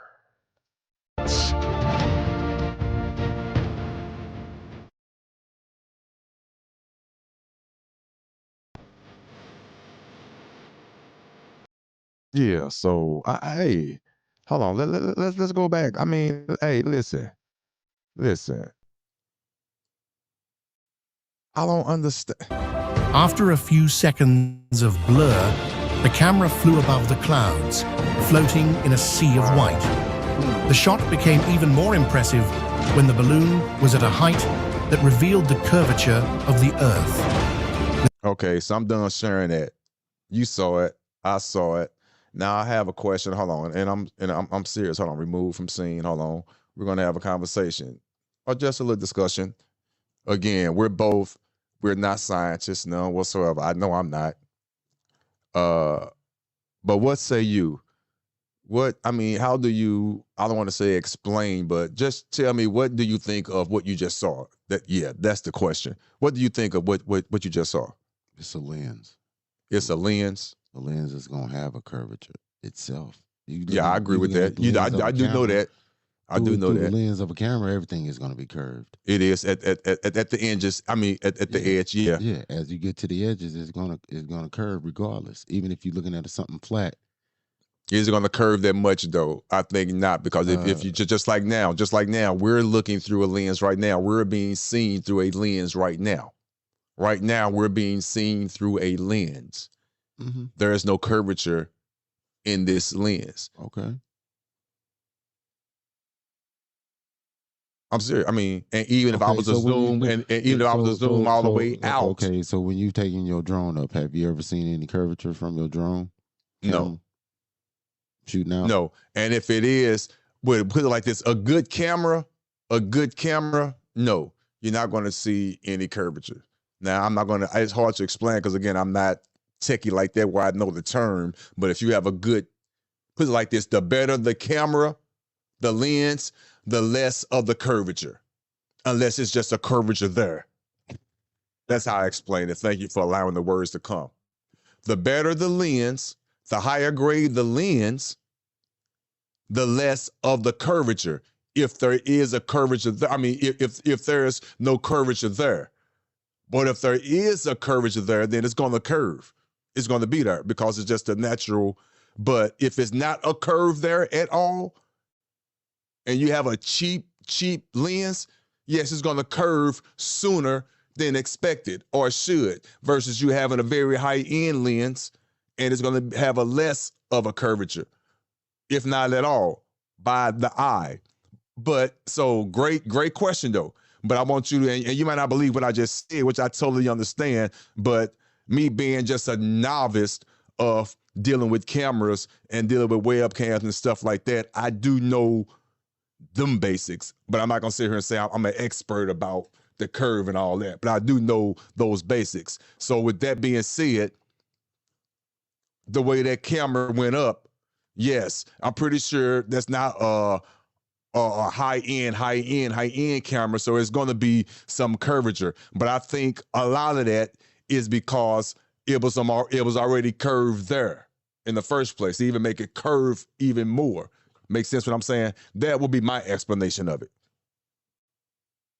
You follow what I just said? Yeah, what you trying to say. Okay, I got you. That's how I look at it. But yeah. But that's all you got to say is the lens. Dude, even if you're in a plane, and let's say your plane is up there. Way up there. Peace, Alan Crooks. I see you. No one know. Okay, I'm listening. Even if you wouldn't see, if you were on a plane and you're looking out a window, you would never see a curve. You should see a curvature. Especially if you're above the clouds. As they say, 30,000, 40,000, 50,000 feet, whatever, however how they go up. You would be able to see some to an extent if there was a curve. I don't know. Yeah. And of course I've flown a lot, and I can't say I have or I haven't seen a curve. No. I fly a lot. Well, I used to. It's been a while since I've flown, but I've flown a lot. I can't honestly say that I've seen a curve or not. I'm not gonna sit here and lie, but I don't think that proves anything to me. I don't think that's enough. I really don't. I don't think that's enough. Again, you could be totally right. It might be flat. I don't know. I just don't see any evidence that it is. And even at that, if the Earth was spinning, oh God, I'm listening.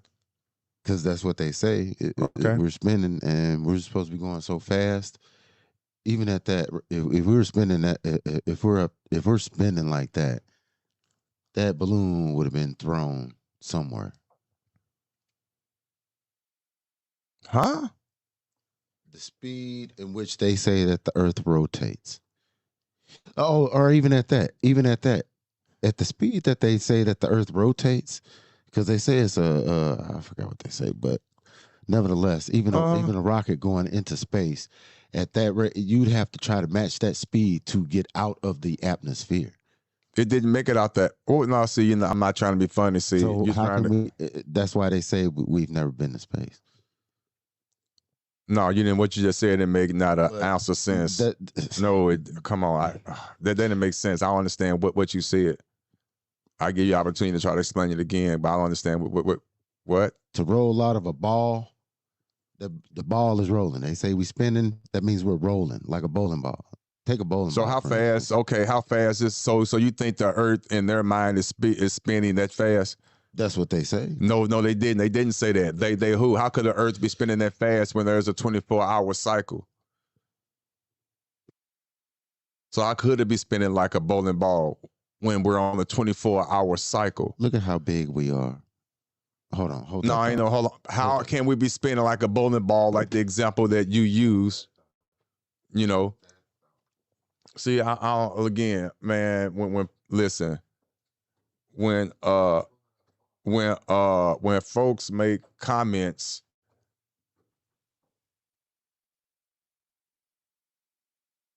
hold on. What Alan Crooks? The Earth rotates. Hold on. The Earth rotates at a speed of approximately 1,037 miles per hour. Okay, which that which that force, of course, would keep us grounded. I got you. Okay, I see that. I got you. Most definitely. Let me see. I got you. I'm just asking questions, but that would make sense though. I got you. He had to go. He had to run off and do something real quick. He'll be right back. Hold on. I'm checking something real quick. Hold on. I love this. I love it. Yeah. Okay. Okay. Let me see. He said, okay, you are correct. I'm not even gonna lie. I had to double check. I had to double check out. I'm not even lie, but you are correct. The Earth spins at approximately 1,000 miles per hour. I got you. Completing one rotation every 24 hours. However, this speed decreases significantly as you move towards the poles, reaching nearly zero. Okay, I got you. But again, the theory, of course, there's no theory. Well, it is a theory, but I believe it's happening that speed is what's keeping us, quote unquote, grounded. You know, so yeah, you hear what he said, and you heard what I just said. I just looked it up. The Earth is spinning, 1,000 miles per hour, which is completing one rotation every 24 hours. So whatever, again, I do know this. I'm using common sense. I am not a scientist, and I'm not whatever other the proper term that you have to be to come up with this calculation. But I do know that God, because I'm not a religious person, whoever created this dome, it's going fast enough to allow us, the humans, or whatever species and or all other species to be able to be grounded on this earth and move about and to fight against that gravitational pull. I honestly believe that. And so that's how I see it. It's going just enough. Now, who knows? Well, I guess they do know. Scientists do know what would happen if we were not going at that right speed at all. But your premise would be, and thought process is, you don't believe that at all. This mother sucker ain't spinning none whatsoever, correct? That's your thought process, correct, Haitian? Oh, you're not paying it. Hey, man. You got me muted. Okay, even if I didn't have it muted, you still didn't answer the question. So your thought process is, forget what I'm saying. You don't believe we're spinning at all, correct? No. Got you, that part. Okay. Ain't that a bit? All right. So he ain't heard nothing I said. I got you, which is fine. People have their right to believe that. Again, it's not going to affect me none whatsoever. None whatsoever. But Haitian believes that we are on a flat landmass. What is Alan Crook saying? The sun god Ra have dominion over this world for a short time. Oh, so that's getting deep. Are you familiar with what he's talking about? Sorry, what did he say? The sun god Ra. Mm-hmm. Okay, so again, I'm not even trying to be funny. Alan Crooks, I don't get all deep like that. I do read up on some things. I promise you I do. But he's talking about Amon. I got you. Hold on, relax. I get you. But my point is, which is great studying, great studying. It really is, and great knowledge. I just don't get deep like that. My point is, Haitian does. He knows about the Anunnaki and all that. The Anunnaki. See, he corrects me right there. Sumerians. See, I got you. Chill out, relax. My point is, you know what I'm talking about. He corrects me and he knows more about it than I do. Not that I don't care, because trust me, I do. He knows it. I care.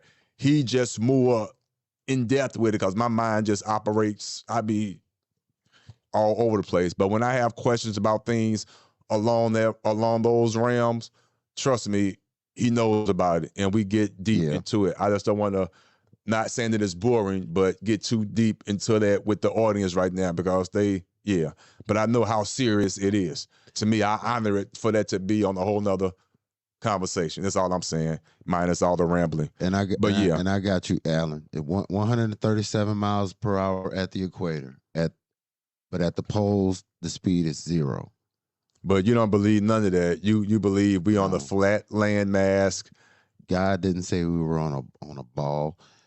Even see, I got you. See, that's what I'm saying. See, he finna get into it. I'm listening. Even in Sumerian text, they don't say we're on a ball. Sumerian text, okay. Those that are not familiar with the Anunnaki didn't say we were on a ball. You see what I'm saying, Alan Crooks? See, I'm going to do this for those that want to hear this talk. Not degrading it. Go ahead, because I ain't gonna lie. See, this you and Alan talk right now, so I'm gonna let you and Alan go at it. So go ahead. You got the floor for a brief moment. Go ahead. I'll let you and Alan Crooks have this floor. Go ahead. The floor is yours. Go. I ain't trying to be funny. Go. Keep on saying what you were saying about the Anunnaki and all that good stuff, and about what he said about Ra. Go ahead. Go. It's yours. Okay. No bullshit. Well, you know what? When you technically when you say Amen, Aman, you're referring to Amon Ra, who is the sun god, correct? I believe, or whatever. Yeah. In his words, he said, "Let there be no God before other than me." That's why people say Amen. You done? That's all you wanted to say? Go ahead. I give you the floor, and that's all you got. You good? I'm just saying, I ain't putting you on the spot. Okay, you good? Okay. No, you good. I ain't trying. No, you good. You good. No, you good. I'll go. Okay, no, you good. See, look, Alan said right. See, Alan Crook, he said right. See, now, y'all love this. I got you. Okay, I give you the floor back. Go ahead. Oh, now, shit. I give you 2 minutes. Close to it, probably. Go. Through Sumerian text. Oh God. Which you have to go to the University of California to read the library. It's in Kenya form, but you can get it broke down. Anyway, the Anunnaki under Sumerian text, we were created by the Anunnaki. We mean who? Being who? We were. We being everyone what? On this planet. Okay, got you. Okay. Adam, whose name was through Sumerian text, whose name was Adamu, meaning first man. Adamu means first man. The Bible changed it to Adam. So they created us. Well, they used him. They created him and he was not the first person that they created, but he was the one that came out to be in their likeness, which is we are in their likeness. That means that the Anunnaki look similar to who we look as of today. So let me ask you a question. I know you're on the roll. I'm not trying to be funny. See, now I find this interesting. This is how to talk now. You said Adam was not the first of our likeness. No. Okay, could you go into that, please? Because I find this interesting. I'm not trying to be funny. That's why, see, Alan, see, this is what I'm talking about. Adam was the first one that was created naturally, that was naturally born. Okay. But what you mean naturally born? You got to be careful with your words. That was born in the womb. So Adam was born in the womb? Adam's, Inky's sister, I can't think of her name right now. She bore him. She said, put the spliced DNA, put their DNA with the DNA of the humanoid that they had, the first Homo erectus. They spliced their DNA with their DNA, put the egg in his sister. She gave birth. She said she gave birth to, and his name was Adamu. They called it Adamu, the first man, the first successful man, the one that had brain knowledge. Mm-hmm. So he was first, but he was first naturally born, and also he was born with the DNA and the genetics to pass on the same DNA. They had to create a female, so they took a woman that they already generated, which became Eve. She bore the first child that Adam created with her, made it with her.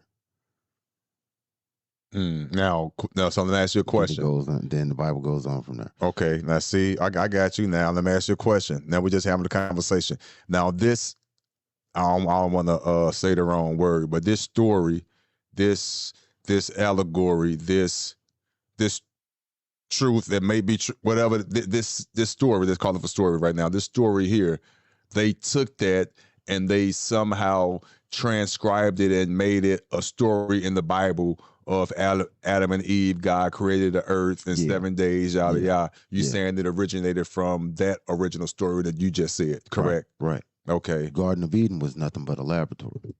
The Garden of Eden was nothing but a laboratory. That's what, okay. Now, let me ask you a question again. This is a deep conversation. This is not the first time I've heard this, of course. You can find plenty of people on YouTube talking about it. I mean, it goes deep. Billy Carson. I was just about to say Billy Carson. Yeah. So, okay, Alan Crooks, if you're still there, I appreciate you. You heard everything he said. Of course, you based on what you were saying in the chat and what you were saying, do you agree with what he just said? Not that you agree about the principles, but that you have heard of it and you know what he's talking about. I'll say that. Because again, this conversation could get deep. Of course, I know who Billy Carson is. Yeah. It's just, yeah. 100%. Look at, wow. 100%. Yeah, I got you. Hey, you real deal.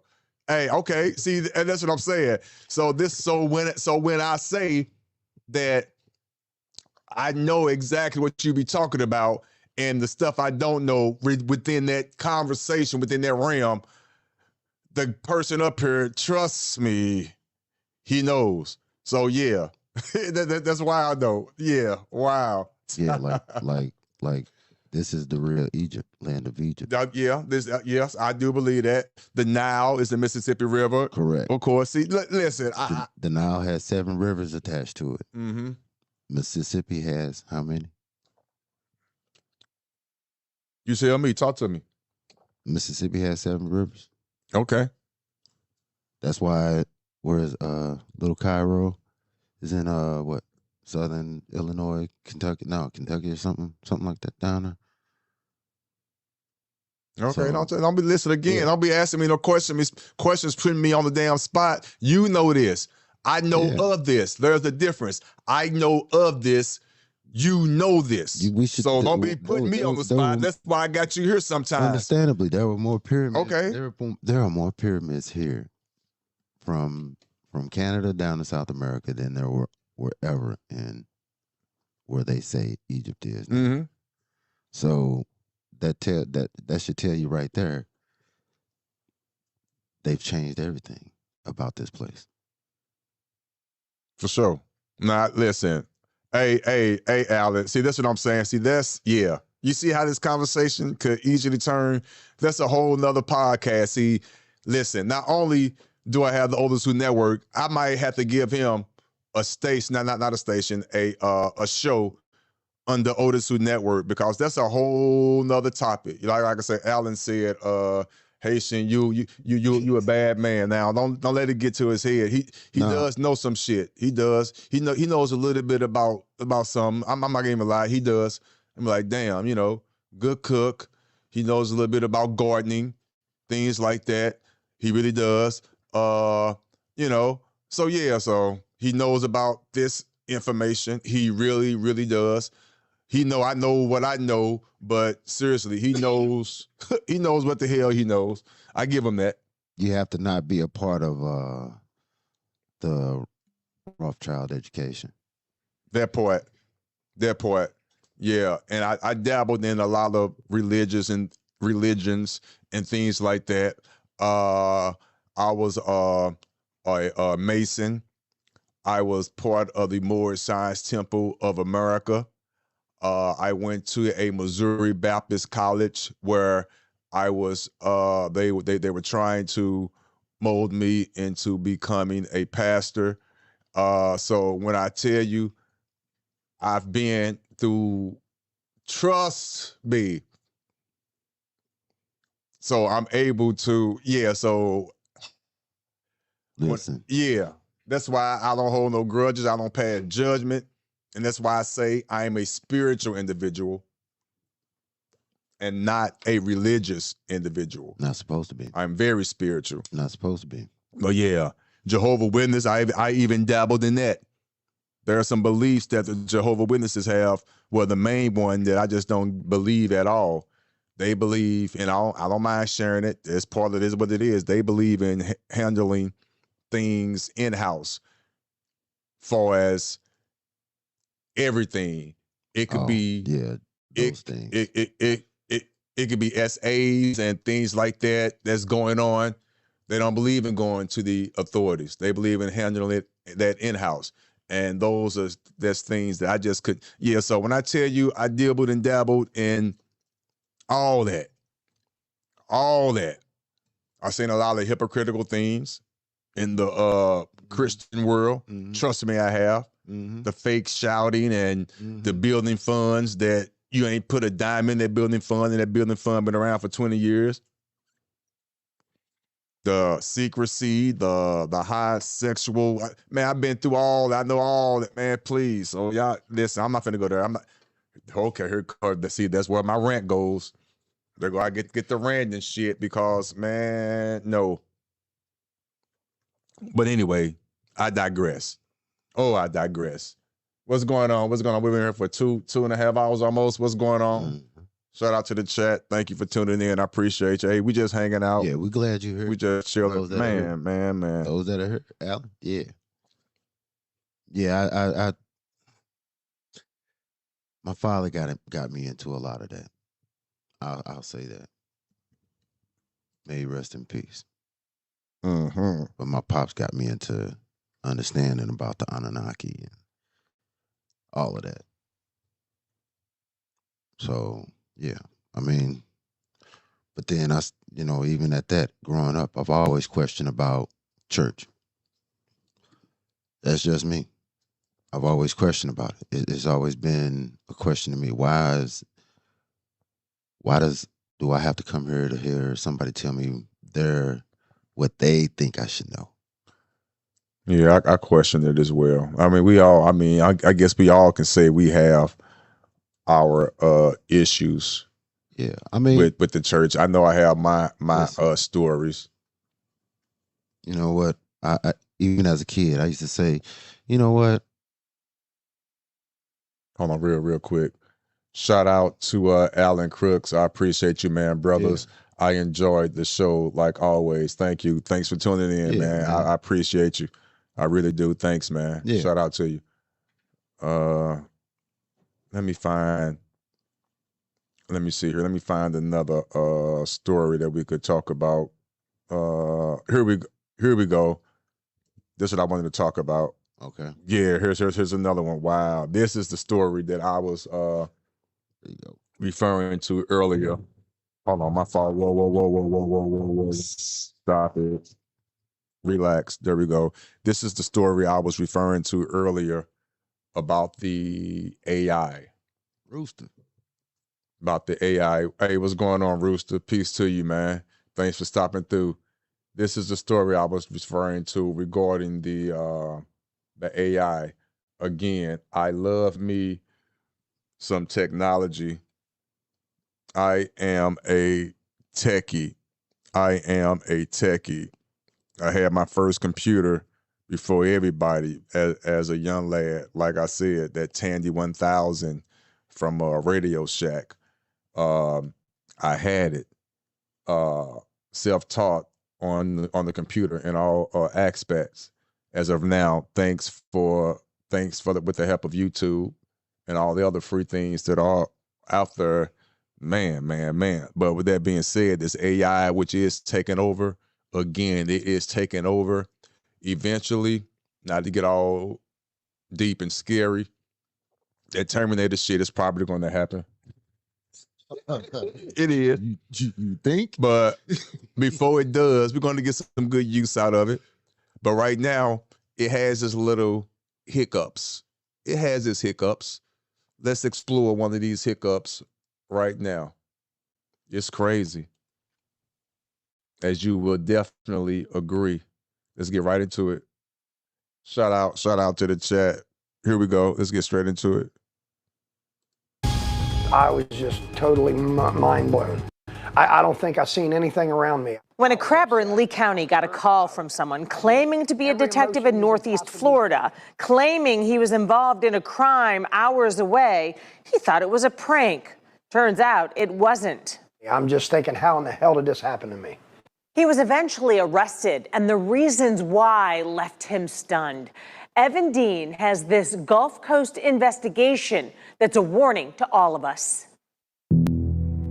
This is the moment a deputy showed up at Robert Dillon's front door. His face says more than words. Do you got any shoes or anything on you?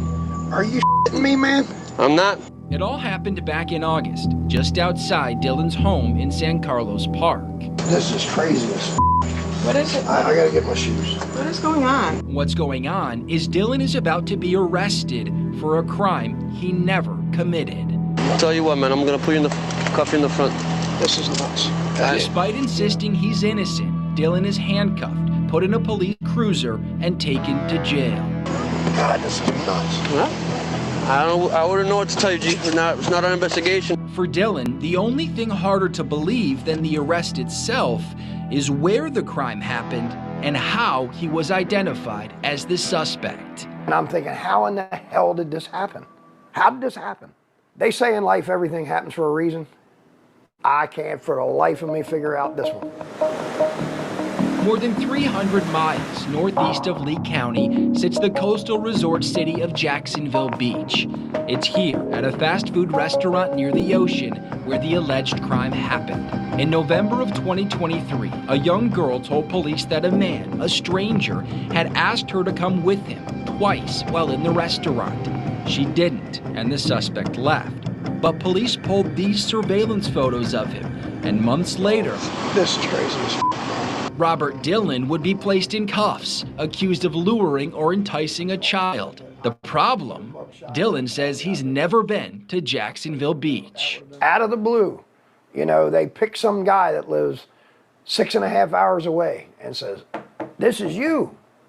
It blew my mind. Police reports from Jacksonville Beach PD show detectives initially didn't have much to go on. That is, until the neighboring sheriff's office ran the surveillance photos through a facial recognition program, AI, which revealed a 93% match on facial features to Robert Dillon. The report doesn't. Damn, a 93%? And do you see, with no disrespect, you see that thing, I don't know what it is, on his nose. I don't know if it's a birthmark.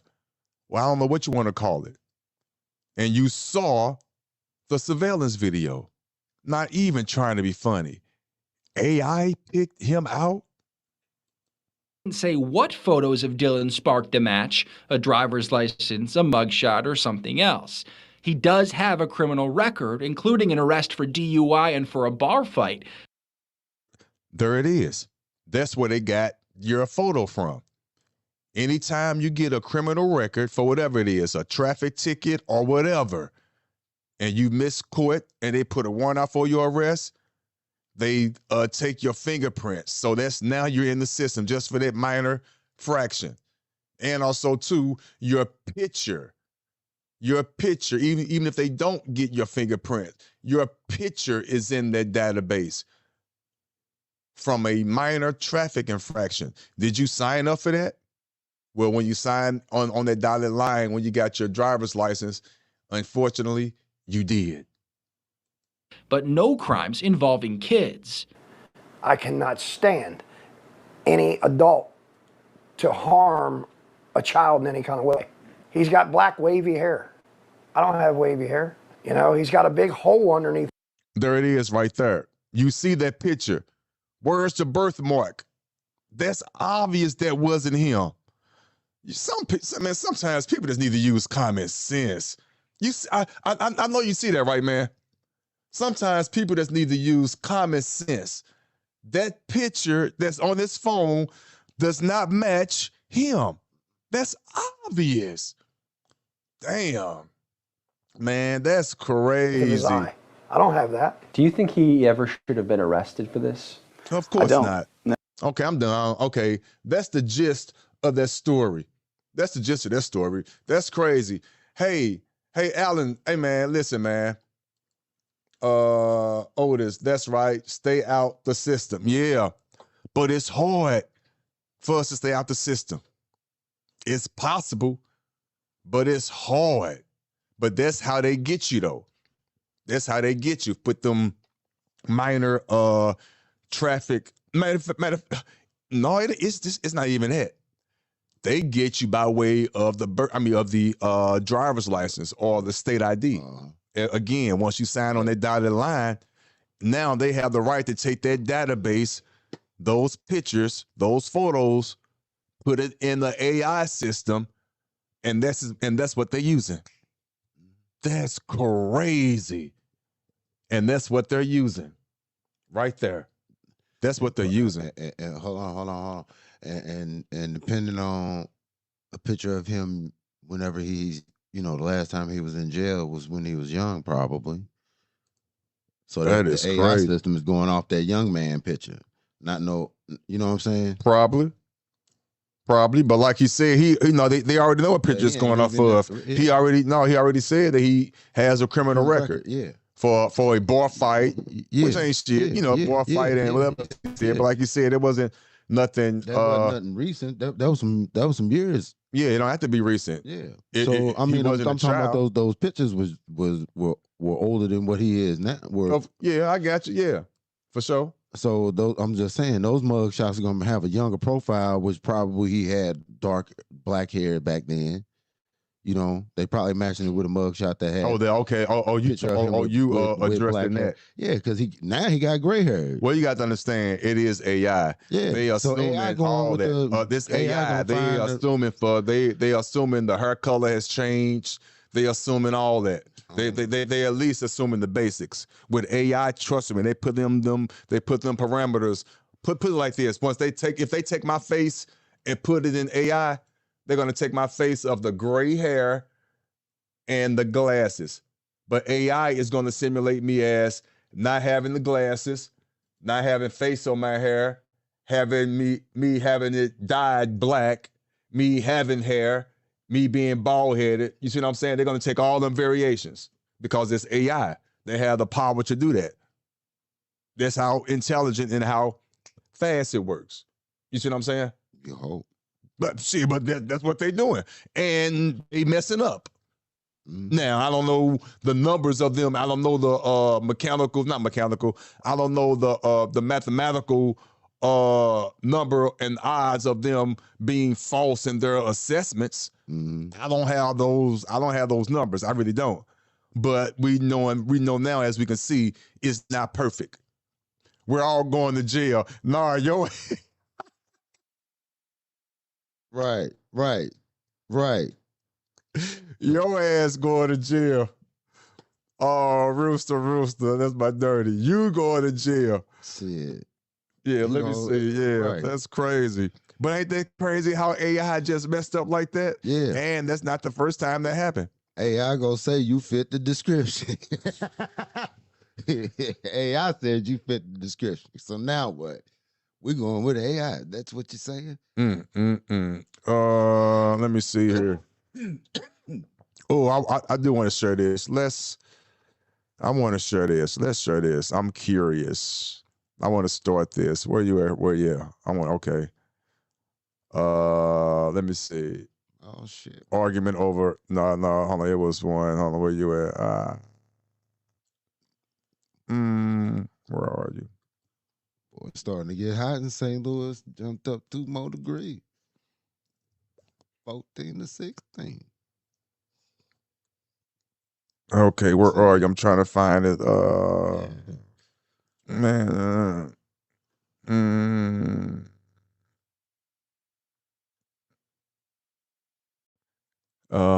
Let me see here. Damn, where are you? Damn it. Wait a minute. And wait a minute. And General regret ignoring black support. Yeah, I play this. I play this. I play this. Yeah, I play this cop. Yeah, I play this one. Yeah, let me play this one. Yeah. Let's watch this one. Let me see here. Give me 1 second. It ain't gonna be long like that, but it's crazy though, because this is going on here. Again, stop it.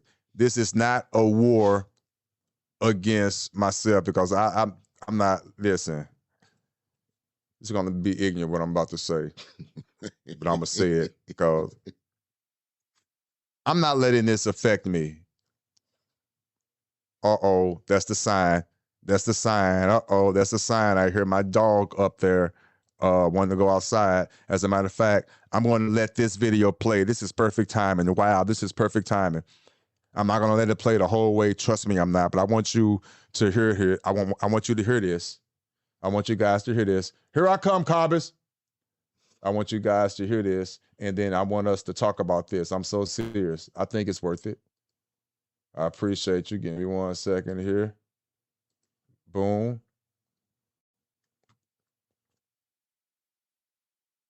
Because this conversation is being had right now.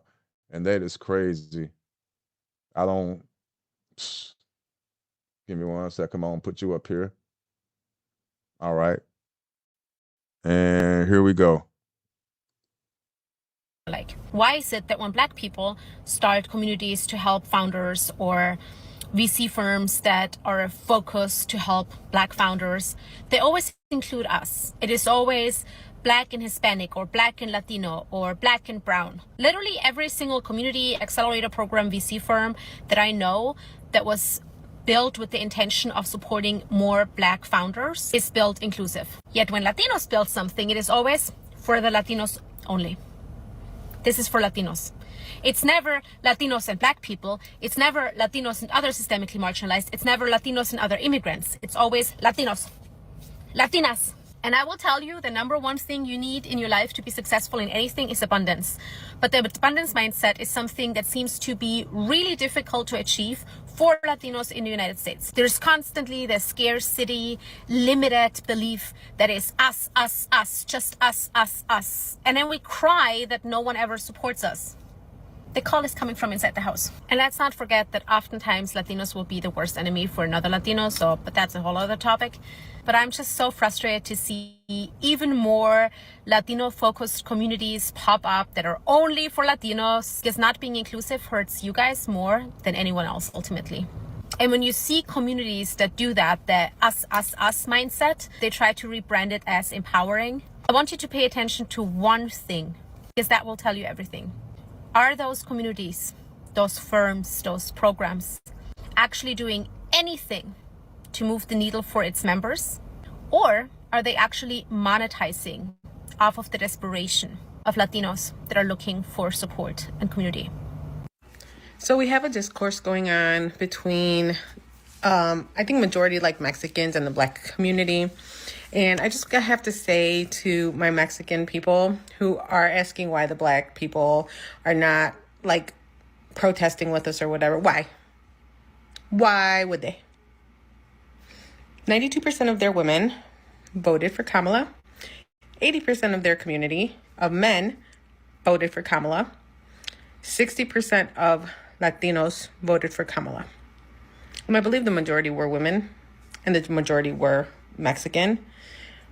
But that number is crazy, considering that Hispanics and Latinos are becoming the fastest growing minority. Like, we are going to be the majority soon. And it's crazy for me to think that number was so fucking low. And now you're asking where the black community is when they're the ones who tried to avoid this. Hello? They tried to avoid this. We all tried to tell you guys, even within my own community. I'm talking to you guys because I did the work. And I know other Latinas who did the work. We were on calls every fucking week. We were writing postcards. We were making phone calls. And you guys were probably nowhere in sight, my Latino community. And now you're begging the black community to come help us, to come save us. No! I think it's time we learn to save ourselves and let the black community rest. Because my God, have they not done enough fucking work. So, yeah. Where were we during the George Floyd protests? Or the Breonna Taylor, Sandra Bland? When their community was getting killed, where the fuck were we? Because I do not remember seeing any Latin people out there. Now, maybe there was one or two of y'all. I don't remember seeing any Mexicans out there. I'm going to stop it there because, of course, I'm not going to play the whole video. To me, that was enough of the summarization of what was being said. I heard that a couple of days ago, and I definitely wanted to talk about it. I know you heard it. What say you? What are your thoughts on it? Seriously, not putting you on the spot. We're just having a conversation. And I mean, you know, shit. I can't dispute what them women saying. They saying right. They don't look for us. They don't, if we need support, we don't, like they talk feel to me. Come on, abundance. talk to me. We should be building together. Do you feel the divide between the blacks and the Latinos, the Mexicans? Sometimes when I was younger, yeah. When I was younger, living on the South Side, man, it was a little. I'm talking about now. I mean, let's keep it current. Now, what's going on right now? It's still a kind of a divide. I mean, but we do. They feel like we support them. Okay. We how do we not support them? We support their restaurants because we eat at them all the time. That part, the wife loves it. Yeah. I will say, and not to cut you off, and I do apologize, but I'm going to say this because I heard somebody say this, but it makes sense, and I know it's true. Yeah. When we and I hate that word black, but for lack of conversation. Melanated. When we as melanated people come up and we fight and we get these laws enacted and we get them passed and we go out and we march before we even gets to that level. When we out here in these streets protesting as melanated people, for some reason, we automatically, which is a good thing, I guess, how you look at it, include everybody else. Yeah. We include the Mexicans. We include the Africans. We include the Haitians. We include the Jamaicans. Yeah. We include the Latinos. Yeah. We do. Yeah. Without even thinking about it. It organically happens. Right. But in my mind, and what I see, it's not reciprocated. Exactly. When they're out there for their causes or their whatever they want, which is perfectly fine. I'm not hating on it. Strictly for them. We're not involved. Right. None whatsoever. We're not involved. No. And let's keep it real. For whatever reason, that's a whole nother conversation. They look down on us. Yeah. We used to it because we let it just roll off our back. But they do. They have this sense of superiority over us for whatever reason. Again, that's a whole nother topic. That's a whole nother conversation. But that's where it stems from. So I can honestly see the divide. I see the divide between the two. I see it. I live it and I witness it, unfortunately. And until that could be addressed, until that could be acknowledged, then we're going to have the issue. And again, I understand their plight that they're in right now. I promise you I understand. But I'm telling you this right now, that's not my fight. It's not. Because you know my stance on it. It is what it is. I'm sorry. I'm standing on that. In that situation, I have to say this. You can't be on the fence. You have to pick a side. There is no gray area. Now see, I might have to digress it a little bit because there's always some type of what's the word I'm looking for? Some type of circumstance or some type, I hate to say the lack of a gray area, but for the most part, that line has to be drawn. You're either going to stand on the this side or that side of the issue. Of course, there's going to be nuances. That's the word I was looking for. Each situation has to be addressed individually, but for the most part, there has to be a standard. You see what I'm saying? So I get that. Without me rambling, I promise you, I get that. That doo-wop. What? Let me see what doo-wop said. Yeah. He always saying something. Let me put it up without me even reading it. But I trust doo-wop. This dynamic is not exclusive to the USA. How are people that have been here since the beginning and before the founding of this nation has less representation than the visitors? Wow, all by design. Damn it. See, you getting deep, man. Of course it is. Yeah. I don't want to go there. I don't want to go there, doo-wop.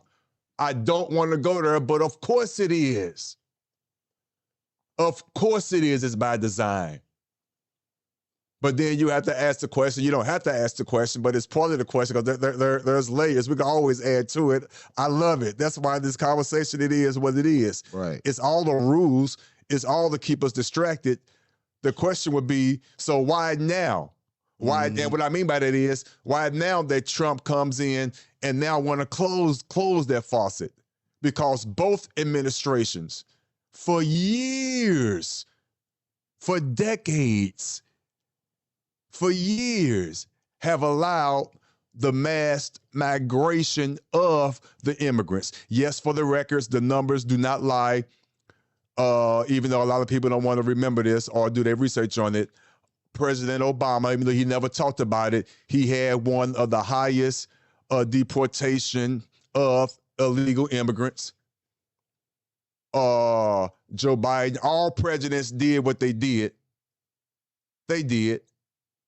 But no one was as transparent and being more, for lack of a better phrase, aggressive and going by the law of the land as President Donald Trump. Again, not trying to be funny, and I hate this comparison, but it is what it is.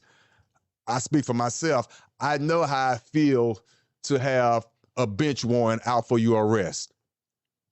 Of course, I'm not going to go turn myself in. That's the best thing to do to get it over with before you get a lawyer and all that. Of course not. But my point is this. Don't critique it all the way. The point is, if you know you have a bench warrant out for your arrest, the best thing to do is prepare to deal with it as quickly as possible because you know eventually it's going to interfere in your life and you're going to be uncomfortable and it's going to just come up at the most impromptu and wrong time. Everything is wrong. Of course, you're going somewhere. But you're still going to go. You're not going to miss work. You're not going to go miss that date. You're not going to go miss this football game that you had tickets for. You're not going to do none of that. You're going to take your chances. I equate that to the same thing with being an illegal alien. Yes, the odds were in your favor for decades. The odds were in your favor. You knew you had a warrant out for your arrest. You knew when the police got behind you, you had them bubble guts. You knew it. You knew it. You was here for years. Now the right president is just enforcing what needed to be enforced. And that will address this question or this statement that doo-wop, which is a fair statement. How are people that have been here since the beginning and before the founding of this nation have less representation than the visitors? Visitors, AKA, i.e., illegal immigrants. That's not who he was talking about. And the regular legal immigrants. I am, though. I'm putting it in there. And how you know what he was talking about? I know that's what he wasn't talking about. Okay, well, I'm adding that in there. Not to put words in your mouth. I'm adding it in there because it fits my narrative right now, if that was what you was talking about. If you was talking about the legal immigrants and they're outnumbering, I agree with you there too. But if you add the illegals on top of that, whoo! So I get you. Two things could be true at the same time. See, I could easily concede that. Easily. But yeah, I'm not going down the rabbit hole. It probably is by design. Of course, I'm open-minded enough to think that, yes, and to question it and challenge it, yeah. Most definitely. Yeah, it's by design. Yeah, I don't understand this. Please explain it to me. I know I'm not intelligent enough to have an answer for it. Is it true that the illegal aliens were allowed to vote in certain cities as long as they had some type of ID? Is that correct? I don't know. I'm not. Matter of fact, let's do it. Listen, I don't know. So let's do it live. I like doing it live, and then after that, I got to go because the wife wants to go shopping. But let's do this live because I'm tired of stereotypes and rumors. That was the wrong phrase, stereotypes. I'm tired of rumors. Let's just ask. We're going to ask it together. Where you at? Boom. Let's do that. Yes, and then we're going to look this up, and then I'm going to go because we've been on here long enough. It's been almost 3 hours, but I want to know something. I'm going to ask. Did illegal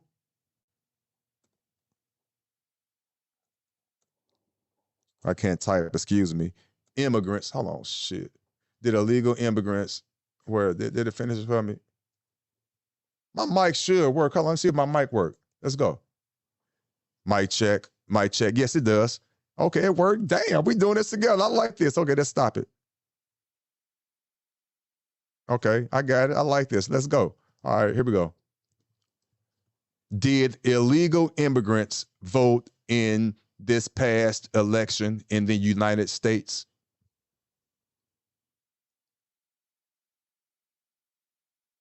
Okay, ABC News.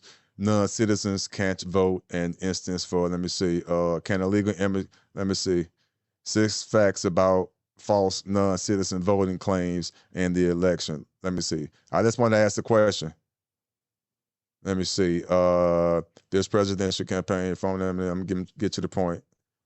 Come on. There's no evidence to the claim which echoes or ever says. Let me see. In fact, let me see. There are severe penalties. Okay, there are severe penalties for non-citizens who illegally try to vote. Okay, I guess so. That's the answer right there. Okay, I know it was a silly question, but I wanted just to ask anyway. Say what you want. Okay, I got you. So why people keep saying that BS when it's easily, wow. Are they saying they got illegal IDs to vote? Is that what they're trying to say? I guess. Yeah, because it's already been stated that no, that's not true. Okay. I just wanted to pull that bull up. Okay. I got you. We know it's not true. All right. I got you. Damn. Well, we was all over the place today. Woo! I like it. You love it. Hey, again, I appreciate you. We about to get up out of here, man. Okay. Hey, I appreciate you guys. I really, really do. We've been on here for almost 3 hours. We've been all over the place. Please go back and rewind it to go over and listen to the topics that we discussed. Hopefully you enjoyed it. Again, please hit the like button, hit the subscription button, and also the notification bell to get notified of future episodes. I'm doing good doing 2 shows in a row. I'm proud of myself. I will be back hopefully tomorrow. Tomorrow it is Friday. Friday, usually my wife gets off early and she likes me to chauffeur her around, but I'm going to try to do a show tomorrow, if not during the day, that Friday evening. Shout out to Doo-Wop. Thank you, man, for coming through. I appreciate you for real. No BS. Shout out to Alan Crooks. Shout out to my dirty King Rooster. Who else came through today? Hey, I appreciate you. And also those that did not participate in the chat, but you are here watching. Listen, I appreciate you. I got something for you real quick. Here we go. Real quick. Thank you for being a friend. Thanks, man. Yes. Hey, I appreciate you for real. Let me hold on. Let me let this dude say something real quick. He being rude as fuck. He still don't know the etiquette of being a co-host. Go ahead and say what you got to say, man, real quick. My bad. Yeah, my bad, my ass. What? All I was gonna say was, yeah, Doo-Wop. I know I was right with what I was saying. Oh my God. See. That's all. All right, man. All right. Shout out Alan. All right, Yeah, peace out. shout out All right, y'all. bro. This ain't your show. Peace out. Pay attention to the screen. I'm up here now. All right. But yeah, all jokes aside, hey, peace out to you guys. I'll see you guys tomorrow, either in the AM or the PM. But until then, I holla. OtisWho. Music. Ain't nobody coming to see you, Otis.